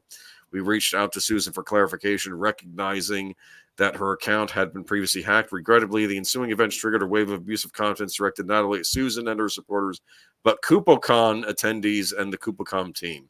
During that period, KupoCon and its affiliates encountered various threats ranging from public messages to direct messages, and in some extreme instances, recorded voice clips directed at staff members, they further explained. Consequently, Susan chose to deactivate her account in response to the relentless abuse. Eventually turning to Callaway's subsequent rule from KupoCon, the organization explained, following direct communication with Susan, we outlined a series of measures enabling her to identify potential unauthorized access to her account using the platform's security and privacy tools. Subsequently, after thorough deliberation and consultation with our partners and security team, equally dismayed by the situation, the decision was made to withdraw her appearance in light of safety concerns. While Susan was, of course, disappointed, she has been understanding, and we continue to keep an open dialogue with her. All right. So what do we think on this? I'm not going to read more of this stuff. Okay. Hatred is something we don't endorse, blah, blah. So I don't know if she did make these comments or likes or didn't. It sounds like an inquisition out there. Absolutely. I don't care if she did or not. She should not have to defend herself on it. But seriously, there are even other comments. She's saying stuff I don't agree with. Okay. She has every right to say, liking a freaking tweet. Again, you all forget how this thing works. Sometimes you like something not because you really literally like it, because you're acknowledging it in your feed, and you may even have a negative comment about it. Yeah, I don't know. This strikes me as a very nasty fan base, if it is a fan base of this. I don't know if I'd want anything to do with it. Where is Square on all this? Are they going to get her canceled from singing in future Final Fantasy games? I guess I don't know. Don't know. But it's kind of terrifying out there. But basically, it's sounding like they're going after her just for liking tweets, and that's a little ridiculous. Plus, the aforementioned tweets. I'm sorry, we're talking about child transitioning. I don't know why certain groups are really pushing for that. Yeah, exactly right. Even if you did believe in transition, you should wait till someone's a grown adult so you don't do irreparable harm to them. As they're responsible adults in business know to not take a stand on any political scenario at all. Just not at all. Stay the hell away from it. Don't get involved. As soon as you do, you immediately cut off half your viewership, your audience. So maybe we should ask the heads of KupoCon what they think of childhood transitioning, and if it's okay. Maybe they should put their names on the line.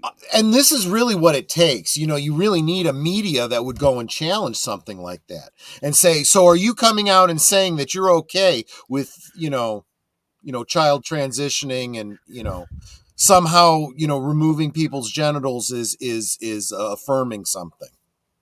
Yeah. I don't know. There's something wrong with the cons. I mean, you're more of a con expert than I am, but I don't know. Is there like a new atmosphere at cons now that wasn't there before? I don't know if it's new or not, but it's definitely more in the foreground. It's kind of like what's happened with Hollywood. The same goofball socialist lefty loonies have taken over and are trying to push their agendas, and people are going, I don't want anything to do with any of this. And a lot of the conventions are dying specifically because they between mask mandates and prop regulations and all kinds of ridiculousness, people are going, you know what, it's not fun anymore. I don't want to go. I'm not giving you my money anymore. Yeah. Safety concerns for whom exactly? Well, they're not going to say out loud. Probably for, for snowflakes. That's all there is to it. Yeah, I mean,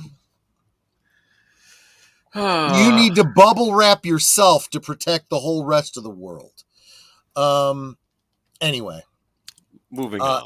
In other news, and if you want, I can take point on this one. I threw this one at you. Sure. Do you want to read it, or do you want me to read it? It's a short one. Why don't you read it, and I'll. It won't take long, and I don't. And there's. You are familiar with this game. Troy's doing the gaming thing tonight. I absolutely am, but unfortunately, the article is.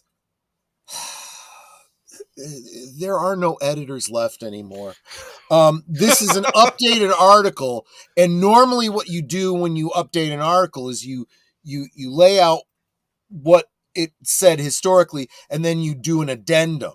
This is all bass-ackwards, so I'm going to do my best here, folks. Sure. Cryptic, did I drop the link? Yes, I did. Yes, you did. Cryptic Studio impacted by layoffs. Really, that's all you need to know. But let's get into it.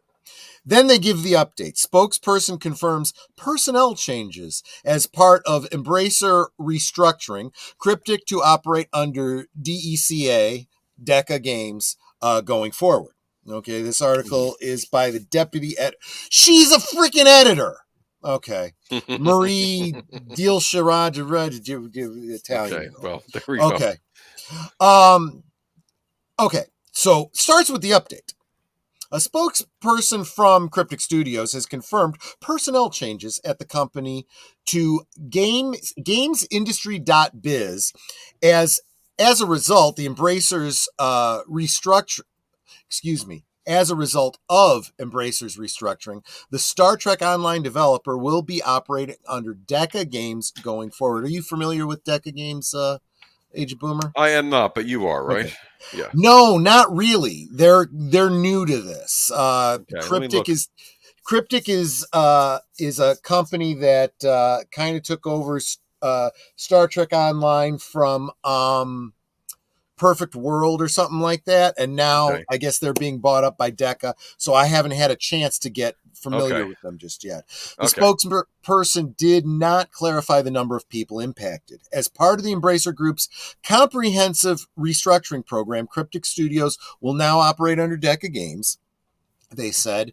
In addition to this organizational change, our commitment to Embracer's directive to reduce cost requires us to undertake difficult personnel changes, including separating from some team members. Cryptic Studios will provide job assistance to, okay, whatever. Original story. Cryptic Studios appears to be the latest Embracer-owned company to be impacted by layoffs. The extent of the redundancies is unclear at this stage, but narrative director Winter Molinex posted on social media that yesterday marked the end of her tenure at the Star Trek Online as a Star Trek Online developer due to a reduction in workforce. GamesIndustry.biz reached out to Cryptic Studios and Embracer for more information, and we will update this story when we learn more, which is what I already read to you. See, this is where they should have put the update, but whatever.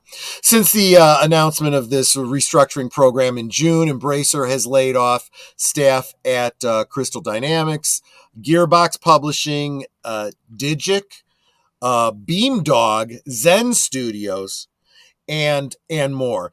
It also shut down veteran studio Volition Games and Campfire Cabal. This follows years of an aggressive M&A strategy that had seen the company increase its value by almost 5 times to around $9.4 billion. As of October 7th, it was estimated that over 6,100 jobs had been lost this year due to layoffs and studio closures across the industry. Now, here's what I will say. Cryptic has a lot more going for it than Star Trek Online, but Star Trek Online is its big one. I know that there's, for example, they have a superhero based one. I forget what it's called.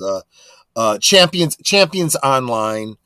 Right. They have a D&D like one that I forget what that. Neverwinter. They do Neverwinter. Right. And a bunch of others that I don't know much about. Star Trek Online is the only one I play. It is free to play. And here's the analogy I will make. An online MMORPG like Star Trek Online that is free to play. And yes, you can, make in-game purchases. You can... there is a membership a lifetime membership that you can get, and that gives you other benefits in the game and stuff. But none of that is necessary to play the game. You can play for free. And it's a different play model than some of the others out there where either A, you need a paid subscription in order to play, or B, they rely on microtransactions for you to, play the game. This is, those things are optional here. Right.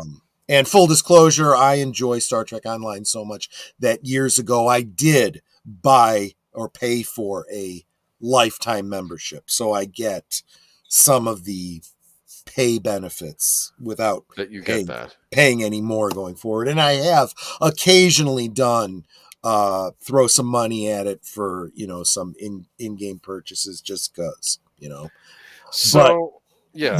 they're really hurting. This business model is a tough one. And so they're not making a great deal of money.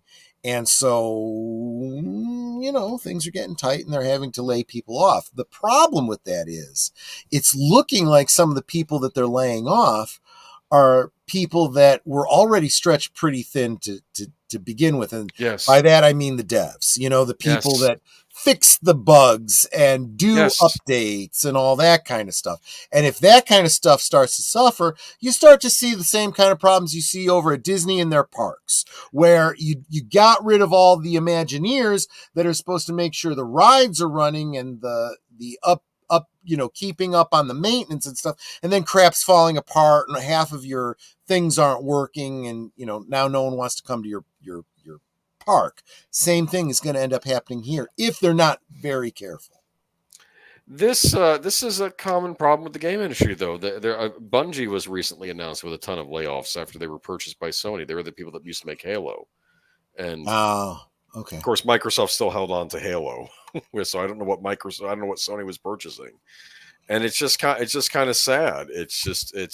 People are getting let go, companies fall under. Sometimes good development studios, and you lose the talent, and then what are you left with? You're left with the game license, but are these replacements who are going to take it over? Do they know what they're doing? I don't know. Yeah, but is this tied to Embracer Group? Yes. Yeah, I did not know that until I read this article. And but yeah, they're basically in a deep doo-doo right now because they overextended themselves. I heard they were we did an article a few weeks ago about them. It's not a bad analogy that I made to compare them to Disney. Disney also went through ridiculous acquisitions. Buy it all. Buying everything, not doing anything with it. Look, there is something to be said for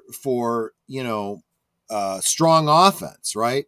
You go in, you buy up a company, and then you make money on it. When they bought 20th Century Fox, we assumed that meant all of their stuff would be, capitalized on, and they've just sat on it and done jack all with it. I mean, that's not smart. That's like, buying a business and then not opening it and running it. I buy a restaurant and it just sits there closed, and I'm just paying a lease on it. That's smart, and it's kind of sounding like Embracer's done a lot of the same thing. And unfortunately, what ends up happening in situations like that is your greatest potential, the game that people like, suffers. And it's a big money maker for them, I assumed, or maybe it's not as much. They're probably not making as much money on it as they should, but it has the most potential. And if you hurt that, you're kind of screwed. Look, let me put it to you this way, and this could also be just the nature of the situation that Star Trek is in. Mm-hmm. The story that is written by the developers over at Star Trek Online, actually better than anything that's come out from Secret Hideout bad reboot. Seriously. Yeah. They took the story of Star Trek from what do you call it? From Nemesis on, and they extended the story forward, and they started doing a lot of the drawing from the threads of other stories that went before. There was an episode of Star Trek The Next Generation. It was the one that introduced the book. No. Was it the one that introduced the Borg? Maybe not.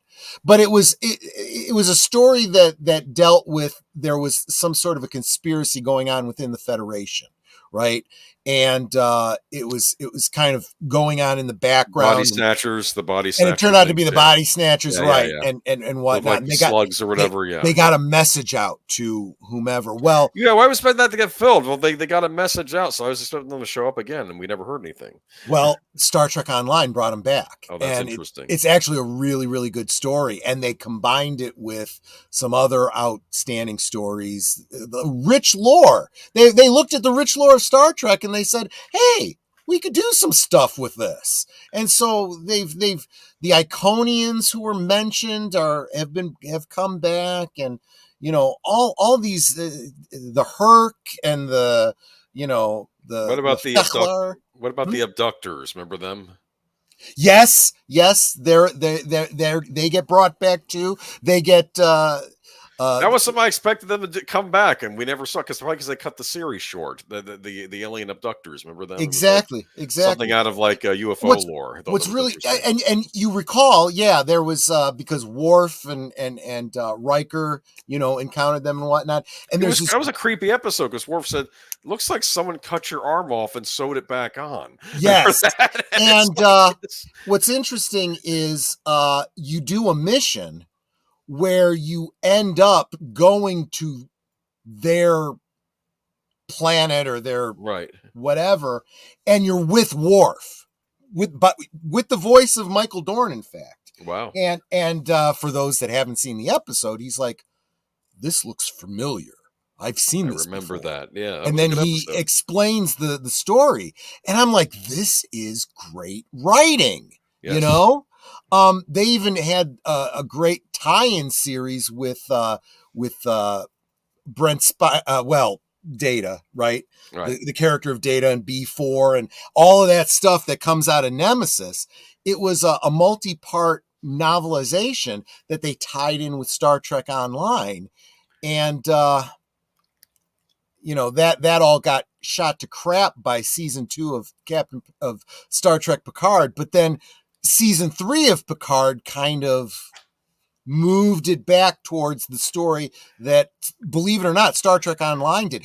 Okay, you know what?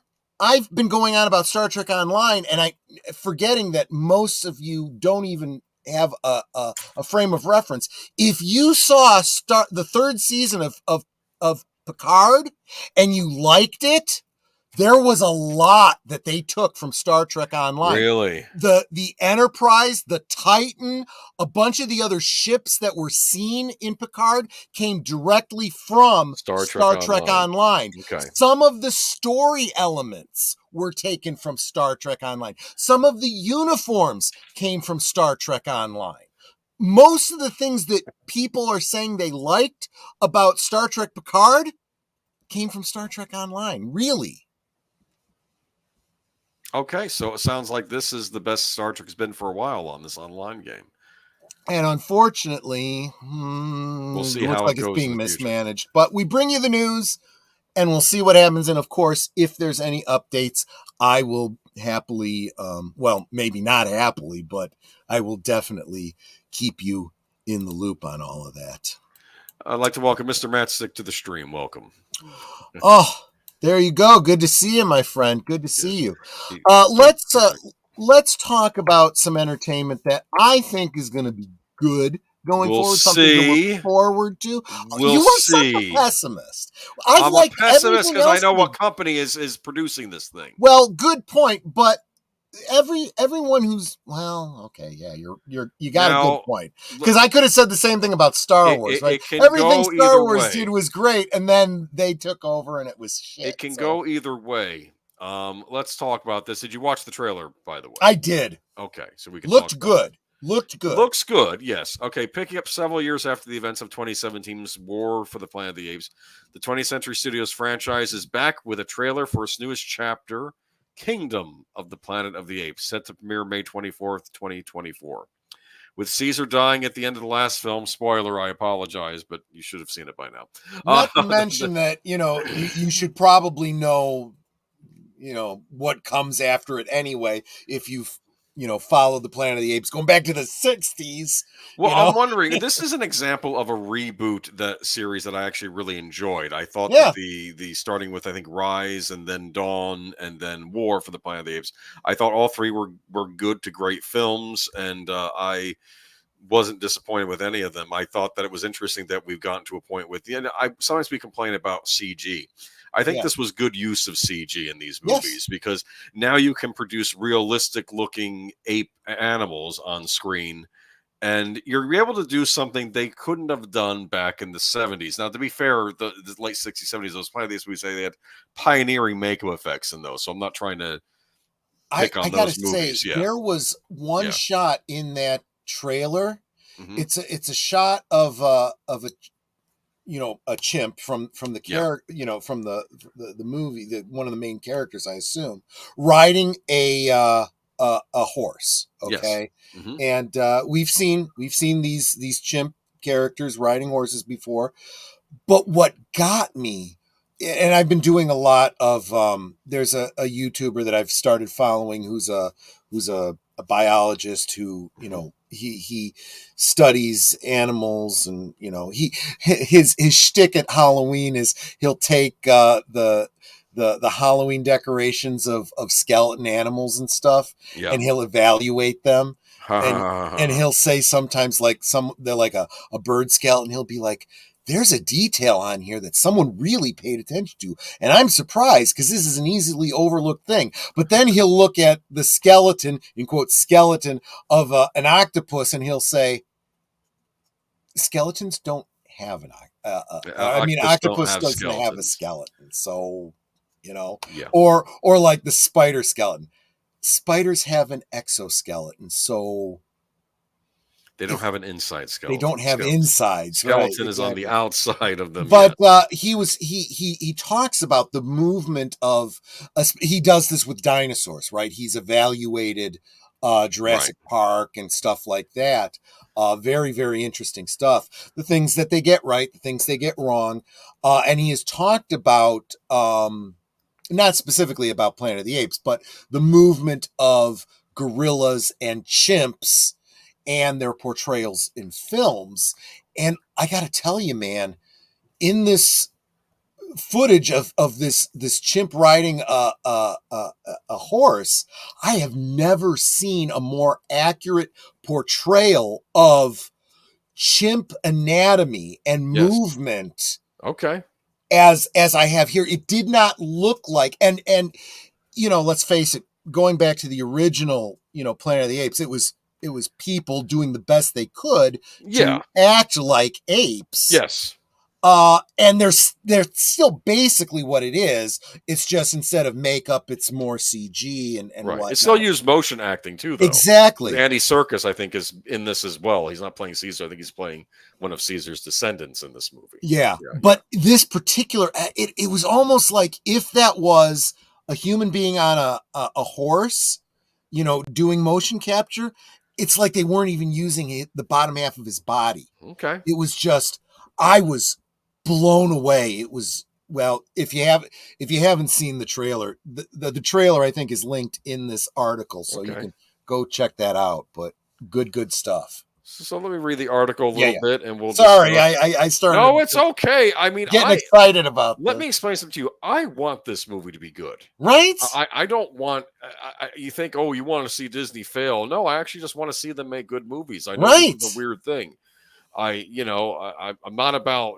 I want people to reform themselves. It's just that I've seen Disney just stuck on stupid. Now this is 20th Century Studios. Stupid. Yeah, well, I like that. There's your quote for. Who's the guy that played the judge on Night Court? He said that about Nolans after the Hurricane Katrina. He couldn't live there anymore because the city's stuck on stupid. Harry Anderson. Harry Anderson. Yeah, that's what he said about Nolans after that.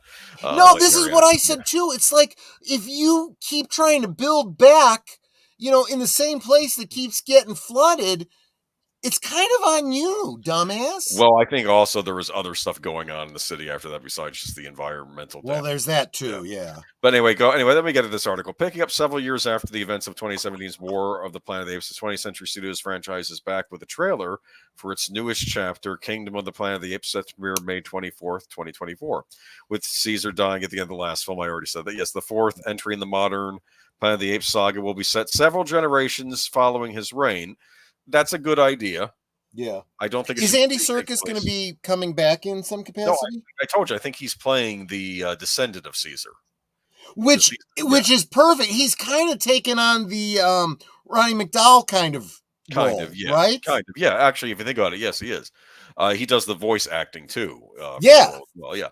Apes are now the dominant species, with human beings living in the shadows. When a new tyrannical ape begins to build his empire, a young ape embarks on a journey where he will make choices that will define the future for both apes and humans. The cast will be comprised of Owen Teague, Kevin Durand, Freya Allen, William H. Macy, and Peter McCone. Okay, William H. Macy's good. Yeah. Was he in the previous one? He wasn't. Okay. He was at least not that I know of, unless he played one of the apes. No, William H. Macy. They had other actors. Gary Oldman wasn't one of them. Remember, he played the leader of the one human group that's surviving in the second one, which was funny because the sad thing about that movie was they almost had a peace treaty between the apes and the humans, and it got all messed up. I don't want to spoil how it got messed. It wasn't how you imagined it would. I kept thinking it was going to be one of the humans that messed things up. No, it was an ape that shattered that and took advantage. I thought that was interesting. That was a good twist. And what was the lesson Caesar learned? Apes have the same flaws as humans do. Yeah. We're still capable which is of a doing recurring bad theme going all the way back. Yes. But let me see. Wes Ball, known for the Maze Runner trilogy, is directing from a screenplay by Josh Friedman, Rick Jaffa, Amanda Silver, and Patrick Asen. Jaffa Silver, Joe Hartwick Jr., and Jason Reed produced the film, with Peter Sheridan and Jeno Topping executive producing. Production for the film began in Sydney on October 22nd, wrapped up in February 2023, with Ball announced by posting a behind-the-scenes clip on the set. The franchise based on the novel by Pierre Bouleau. Pierre, I'm going to butcher his French name. He was a French writer. Okay.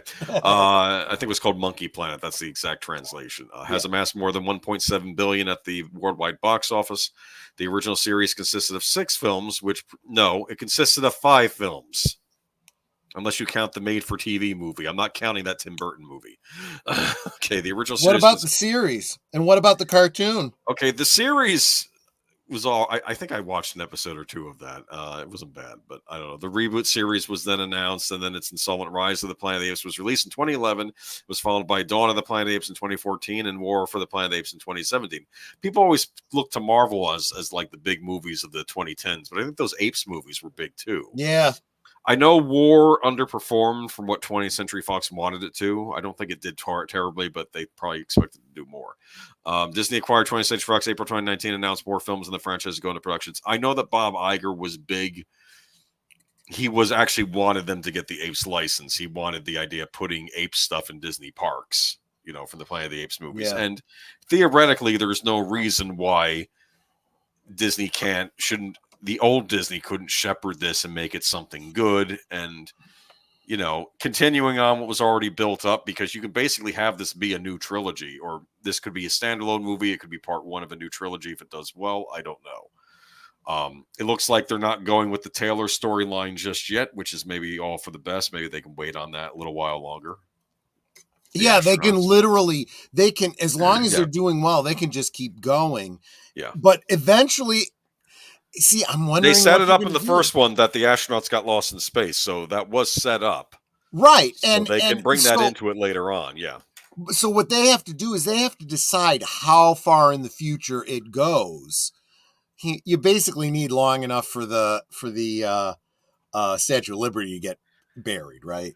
I know that in the original movies, I know that the lawgiver, who I guess was Caesar, was ancient. He was like a Moses type figure by that ape society at that point. So I don't know how many, maybe it's a couple thousand years or 1,000 years after this all starts. I don't know. I mean, there's still ruins of the old civilization still standing. Not too many of them, though. The only thing we found was the Statue of Liberty in those. And then, of course, you had the mutated humans that were living underground. I don't know if they're going to bring those into the series eventually, but. Yeah, I to be honest with you. You don't want them, do you? I kind of don't. I mean, unless they come up with some like really brilliant way to. I like the idea of a third. It. I like the idea of a third group existing, but maybe don't go with what they did in Beneath. Maybe that was a little on the nose. I think if they could be a little more subtle about it, yes, make the mutation a little bit more realistic too. Make it maybe even a little more horrifying in a way. Maybe, yeah, because I like the idea that there was a third group besides the apes and the humans in that world, and because I don't really consider the mutated. I remember when the what was it? The one orangutan went down there, saw the human faces, and said, "This is obscene. It's sacrilegious." He was getting furious. Remember? There's another reason to not bother doing that, and that's the fact that the storyline was originally makes a time loop, right? Because those mutants end up destroying the world all over again, and the apes go back and kind of start all this going. We've already seen the events that lead to the Planet of the Apes, so we don't need a time travel element. Yeah. Plus, of course, there was the original Rod Serling script for the sequel to the original movie, which never got produced. That was very dark, but it was a different kind of dark from the Beneath the Planet of the Apes. But because Rod Serling, of course, wrote the original screenplay for the first movie, Twilight Zone. I don't know. I want this to be good. The trailer doesn't look bad, and we'll see. I've also got my opinions about the marketing of this. Mego has the license to. They've been re-releasing the old Mego back in the 70s Oh had wow, the those. license to do the action figures for Planet of the Apes, and they've been re-releasing those figures using the new bodies and whatnot. Um, and they're great for nostalgia, but I wish they would just start being able to make the new stuff, the They new should. They should do the characters. figures for the new characters in the new movies. I remember when War for the Planet of the Apes came out and that trailer was released, and it was the first one of the last times I felt really getting hyped for a Hollywood movie Yeah, was that one. yeah, And it wasn't what I expected, but it wasn't bad. I yeah. thought it was going to be a war between humans and apes. It ended up being something different entirely, but it was still good. I thought Woody Harrelson made a great villain in that movie too, and Yeah, he was, and what happens to him is pretty amazing too. and I understood his reason for doing what he did. Yeah, But you could tell Caesar already didn't like him because of what he does to Caesar's son. But then he right. succeeds. I know you think this big thing, but I murdered my own son because Yeah, he had that virus that made him bestial. And it's like he murdered his own son. And yeah. that wasn't impressing Caesar when he said Right, that. right, Because Caesar was a family man, a father, right. even though he's an ape, So it was just Exactly. thinking that father could do that to his own son. He was horrified by that. It's just Right. good series, good redo trilogy. Maybe this could be the start of something new. Maybe this could be the start of Disney getting its act together and producing a movie I actually want to see for once in a long time. We'll see. 20th Century Studios, or maybe you need to break off if this thing's a disaster. But we'll see. What else do we have coming out in the movies anyway? Right? Well, nothing because SAG-AFTRA strike Here we go. continues. Yeah, let's do this Let me. nonsense. Okay. Is this going to be the last one, or do you want the last one? What is the last one? I don't know if it was intentional. Do you to take want to last skip? one. Well, skip book talk. We can save for next week. Someone mentioned I should do some more stuff on publishing. Okay, Why don't we save that for next week? I don't think Sorry it's about the time thumbnail. sensitive. We'll save it for next week. It's not That's like it's okay. time sensitive. It's getting late. I'm tired. I had Yeah. a busy weekend. I know you have stuff to do too. Yeah. So, learning that Rod Serling wrote the original Planet of the Apes just now makes it so much more sense to me. Yeah, he did. His sequel script was interesting, very dark though. More dark for the apes than the humans though in the sequel. I'm not going to spoil that if you ever want to read his synopsis. I can understand why they didn't go with that, but it would have been interesting if they had. More about Taylor, what Taylor's son does. Taylor has a son and what his son does in the sequel, but Wow. they never went there.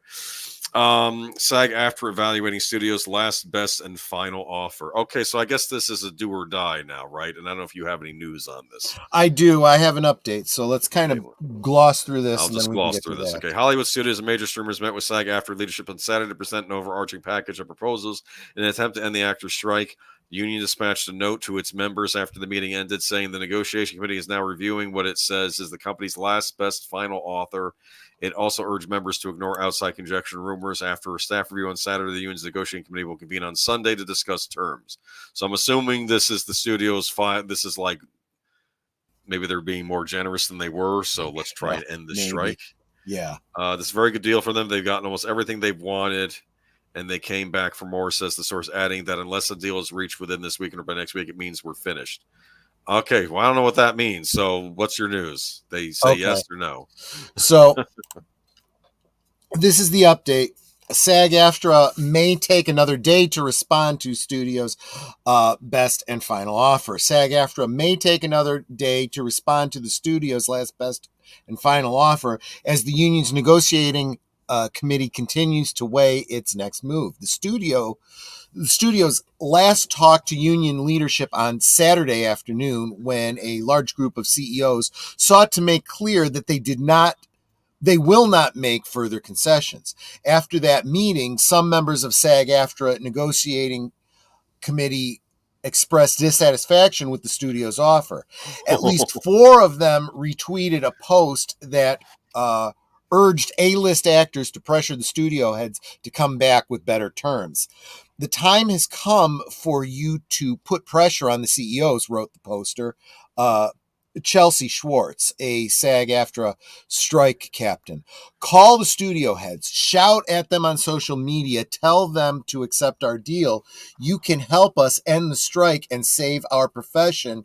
We're stronger together. Hollywood is eagerly awaiting the union's response, as many hope to return to work as soon as possible after 6-month labor stoppage.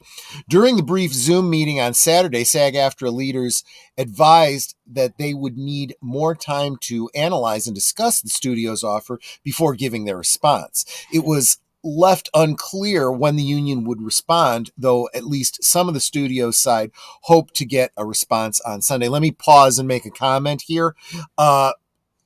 This the CEOs, the studios basically took so long, and then they basically said you have a day to respond, and that's not going. That in and of itself is not going to go over very well. So that's, I think, where part of this is coming from. Yeah, you know what? We're going to take a little bit longer than a day. Sorry. As of Sunday afternoon, however, it appears that the response would have to wait until Monday as the union continued to discuss the proposal internally. Well, you need time, right? You don't just give it to us and say, hey, take it or leave it. Well, we need to talk to the people and see if they accept it or not. The studio's offer includes a success-based bonus structure in streaming. Under the proposal, actors would get double their typical residual if they appear in a show that ranks among the most watched on a streaming platform. Good for business, right? If you're merit, but unions aren't usually big on merit. They want everybody to make out, not just the ones that do good work. The studios have steadily improved that bonus as the talks have gone on, but they have not acceded to the union's demands for a cut of total streaming revenue. The studios also offered protection against artificial intelligence and what the studios have described as historic wage increases. The union has held out for robust protections against the use of AI to create digital doubles. The fears are especially acute for background actors who could be among those first replaced by AI technology. By invoking the term last, best, and final, the studios are signaling that there will be no further negotiations and that the offer on the table is essentially a take it or leave it proposition. However, the union can push back on elements it dislikes and always has the option to remain on strike. The strike is now in its 115th day. What do you think? Yeah. I think that the last best, whatever, it's like, okay, fine. We'll stay on strike. You can't make any more movies. This is insane. Your move, that's what strikes are all about. And I get that. But I think there's another element. I may be wrong, but I've been contending this for a while now. I do think that this is, again, the studios taking advantage of this circumstance. The longer it goes on, the more they can take advantage of it as a force majeure. To basically say, look, we can't release this movie because it's not finished and we're losing money on it. And you know what? We're just going to have to scrap this whole project and take a tax write-off on it. It's out of our hands. There's nothing we could do. Force majeure, and it gives them the opportunity to dump a bunch of crap films that they know that are gonna be money losers anyway. Like the Marvels. I don't know if the Marvels would fall into that, but yeah, I mean, Marvels is a great example of something that's gonna lose the money. Honestly, we were talking about all this Kang related stuff. This could be a reason for them to drop a contract and say, you know what? This is going on too long. We can't do anything. This has nothing to do with Majors and his, life situation. We have to completely change what we were planning to do with Marvel going forward. We'll pick this up after the strike, and then we'll write new stories then. Whatever. I'm just spitballing things that they could do, but this is what you do. You take advantage of the situation if you can. Between this and the pandemic, I'm telling you. When life gives you lemons, you make lemonade, right? Yes. When some sort of force majeure comes up, how can company spin it to their best advantage. That's business. That's what you have to do. That's what a good CEO does. That's not what Bob Iger does, but that's what a good CEO does. All right. So we'll keep an eye on this. Maybe we'll have more news for you next Sunday on the latest in the SAG after strike. I feel like I have a good night, Matanui. I don't think I even said hi to you tonight, but good night. You have a good night's sleep. I know that we're all probably pretty tired after the long day we had today, but we'll talk more about TikTok's threat to the publishing industry next week, perhaps. Yeah, sorry about that. It's okay. It's getting late, and I think you and I both had busy weekends. So, Definitely. But speaking of what's coming up, set your clocks. Well, I hope you already. Well, you should have already. Otherwise, you were an hour late. Hour late early to the stream. I was. Yeah, that's exactly what happened to me. I was looking at the clock on the mantle here, and I went to check out deleted scenes unscripted, and I'm like, why did I not get a notification of unscripted going live? And I get there, and it says there's still a half hour before it goes on. I'm like, what? And I look at the clock, and then I look at the clock on my computer. I'm like, oh, we didn't change the clock in front of the TV, and that's the one I was looking at. So I had to come back a half hour later for deleted scenes. Speaking of deleted scenes, though, in what time is it? 10. So in 1 hour, almost exactly 1 hour, you're going to come back here for the other side of well, not here, but back to your computer, I should say. You're going to actually be going to this link that I'm dropping right now, which is over on Deleted Scenes channel for the other side of midnight, where his special guest is Jedi Bill tonight. So you can wind out your weekend and kind of decompress as you get ready for bed. Jedi Bill. I like that. Yep. And check out that stream tonight at the other side of midnight, and then Tuesday I think is our next stream, correct? Yes, but before that, on Tuesday, 4:30 Central, 5:30 Eastern, I'll be on Pop's channel, Talk Hard, talking planes, trains, and automobiles. Going home can be hard. And he's pulling me in on that discussion because he knows that I every year do a Thanksgiving watch party of planes, trains, and automobiles. Gotcha. So I might know the movie a little bit, so that's what we'll be doing early Tuesday evening, but then a little bit later Tuesday evening. That's 7:30. No, wait a minute. Is that? Oh, I just dropped the wrong. 7:30 Central. I'm getting ahead of myself. Sorry. Tuesday. Tuesday, 7:30, 8:30 Eastern. On Deleted Scenes channel, because he's the hardest working guy in YouTube land. Live from Sparkwood and 21, Twin Peaks Season 1, Episode 3. The name of the episode, Rest in Pain. We will be we will be watching together. You can follow the Cosme link if you don't have your own copy of Twin Peaks, and we will do a deep dive and continue our discussion of the series. Great opportunity if you haven't previously seen Twin Peaks to enjoy it along with us now. Gotcha. And now we get to Thursday and Netter's Thursday Things with special guest host Deleted Scenes. Again, see, this is what I'm talking about. He's all over the place. He's like horse dropping. He's a busy man. Yeah, 9 Central, 10 Eastern. We will catch up with Deleted Scenes, what he's been up to, and what his channel has been doing since the last time he was on with us. He's really grown his channel. So there's going to be a lot for him to share with us. It's going to be, I think, a great little conversation. And Friday, something's happening, isn't there? Something. Last Call with Last Call's annual Star Wars holiday special. Oh, that one, yes. Yes, this year with special guest Retroblasting, Michael French of Retroblasting. We will be watching, those that remember, I have done a special fan edit called the Thank the Maker edit. This is like a 2.0 version of the Thank the Maker edit.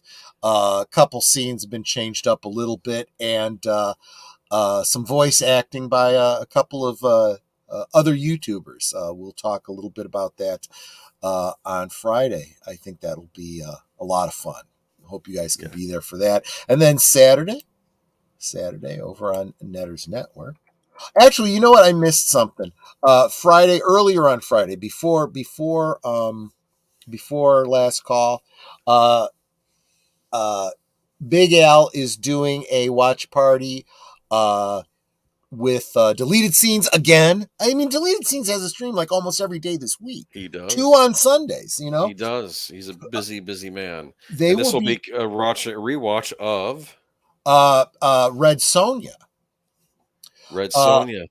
And the reason that is so timely, and I'm sure it's why they're doing it, is because on Saturday on Netters Network, the watch party, 9 Central, 10 Eastern, will be the original Conan from 1981. Yes. And there's still some question over which version. I'm looking to see if our copy is the extended edition. If it's the original DVD, it probably is the extended, yes. So I will make sure that it is, because I've been told that the extended edition is the better version. It has a more like a hand drawn version on the cover, which I might have come out after the original. You'll have to go look. Okay.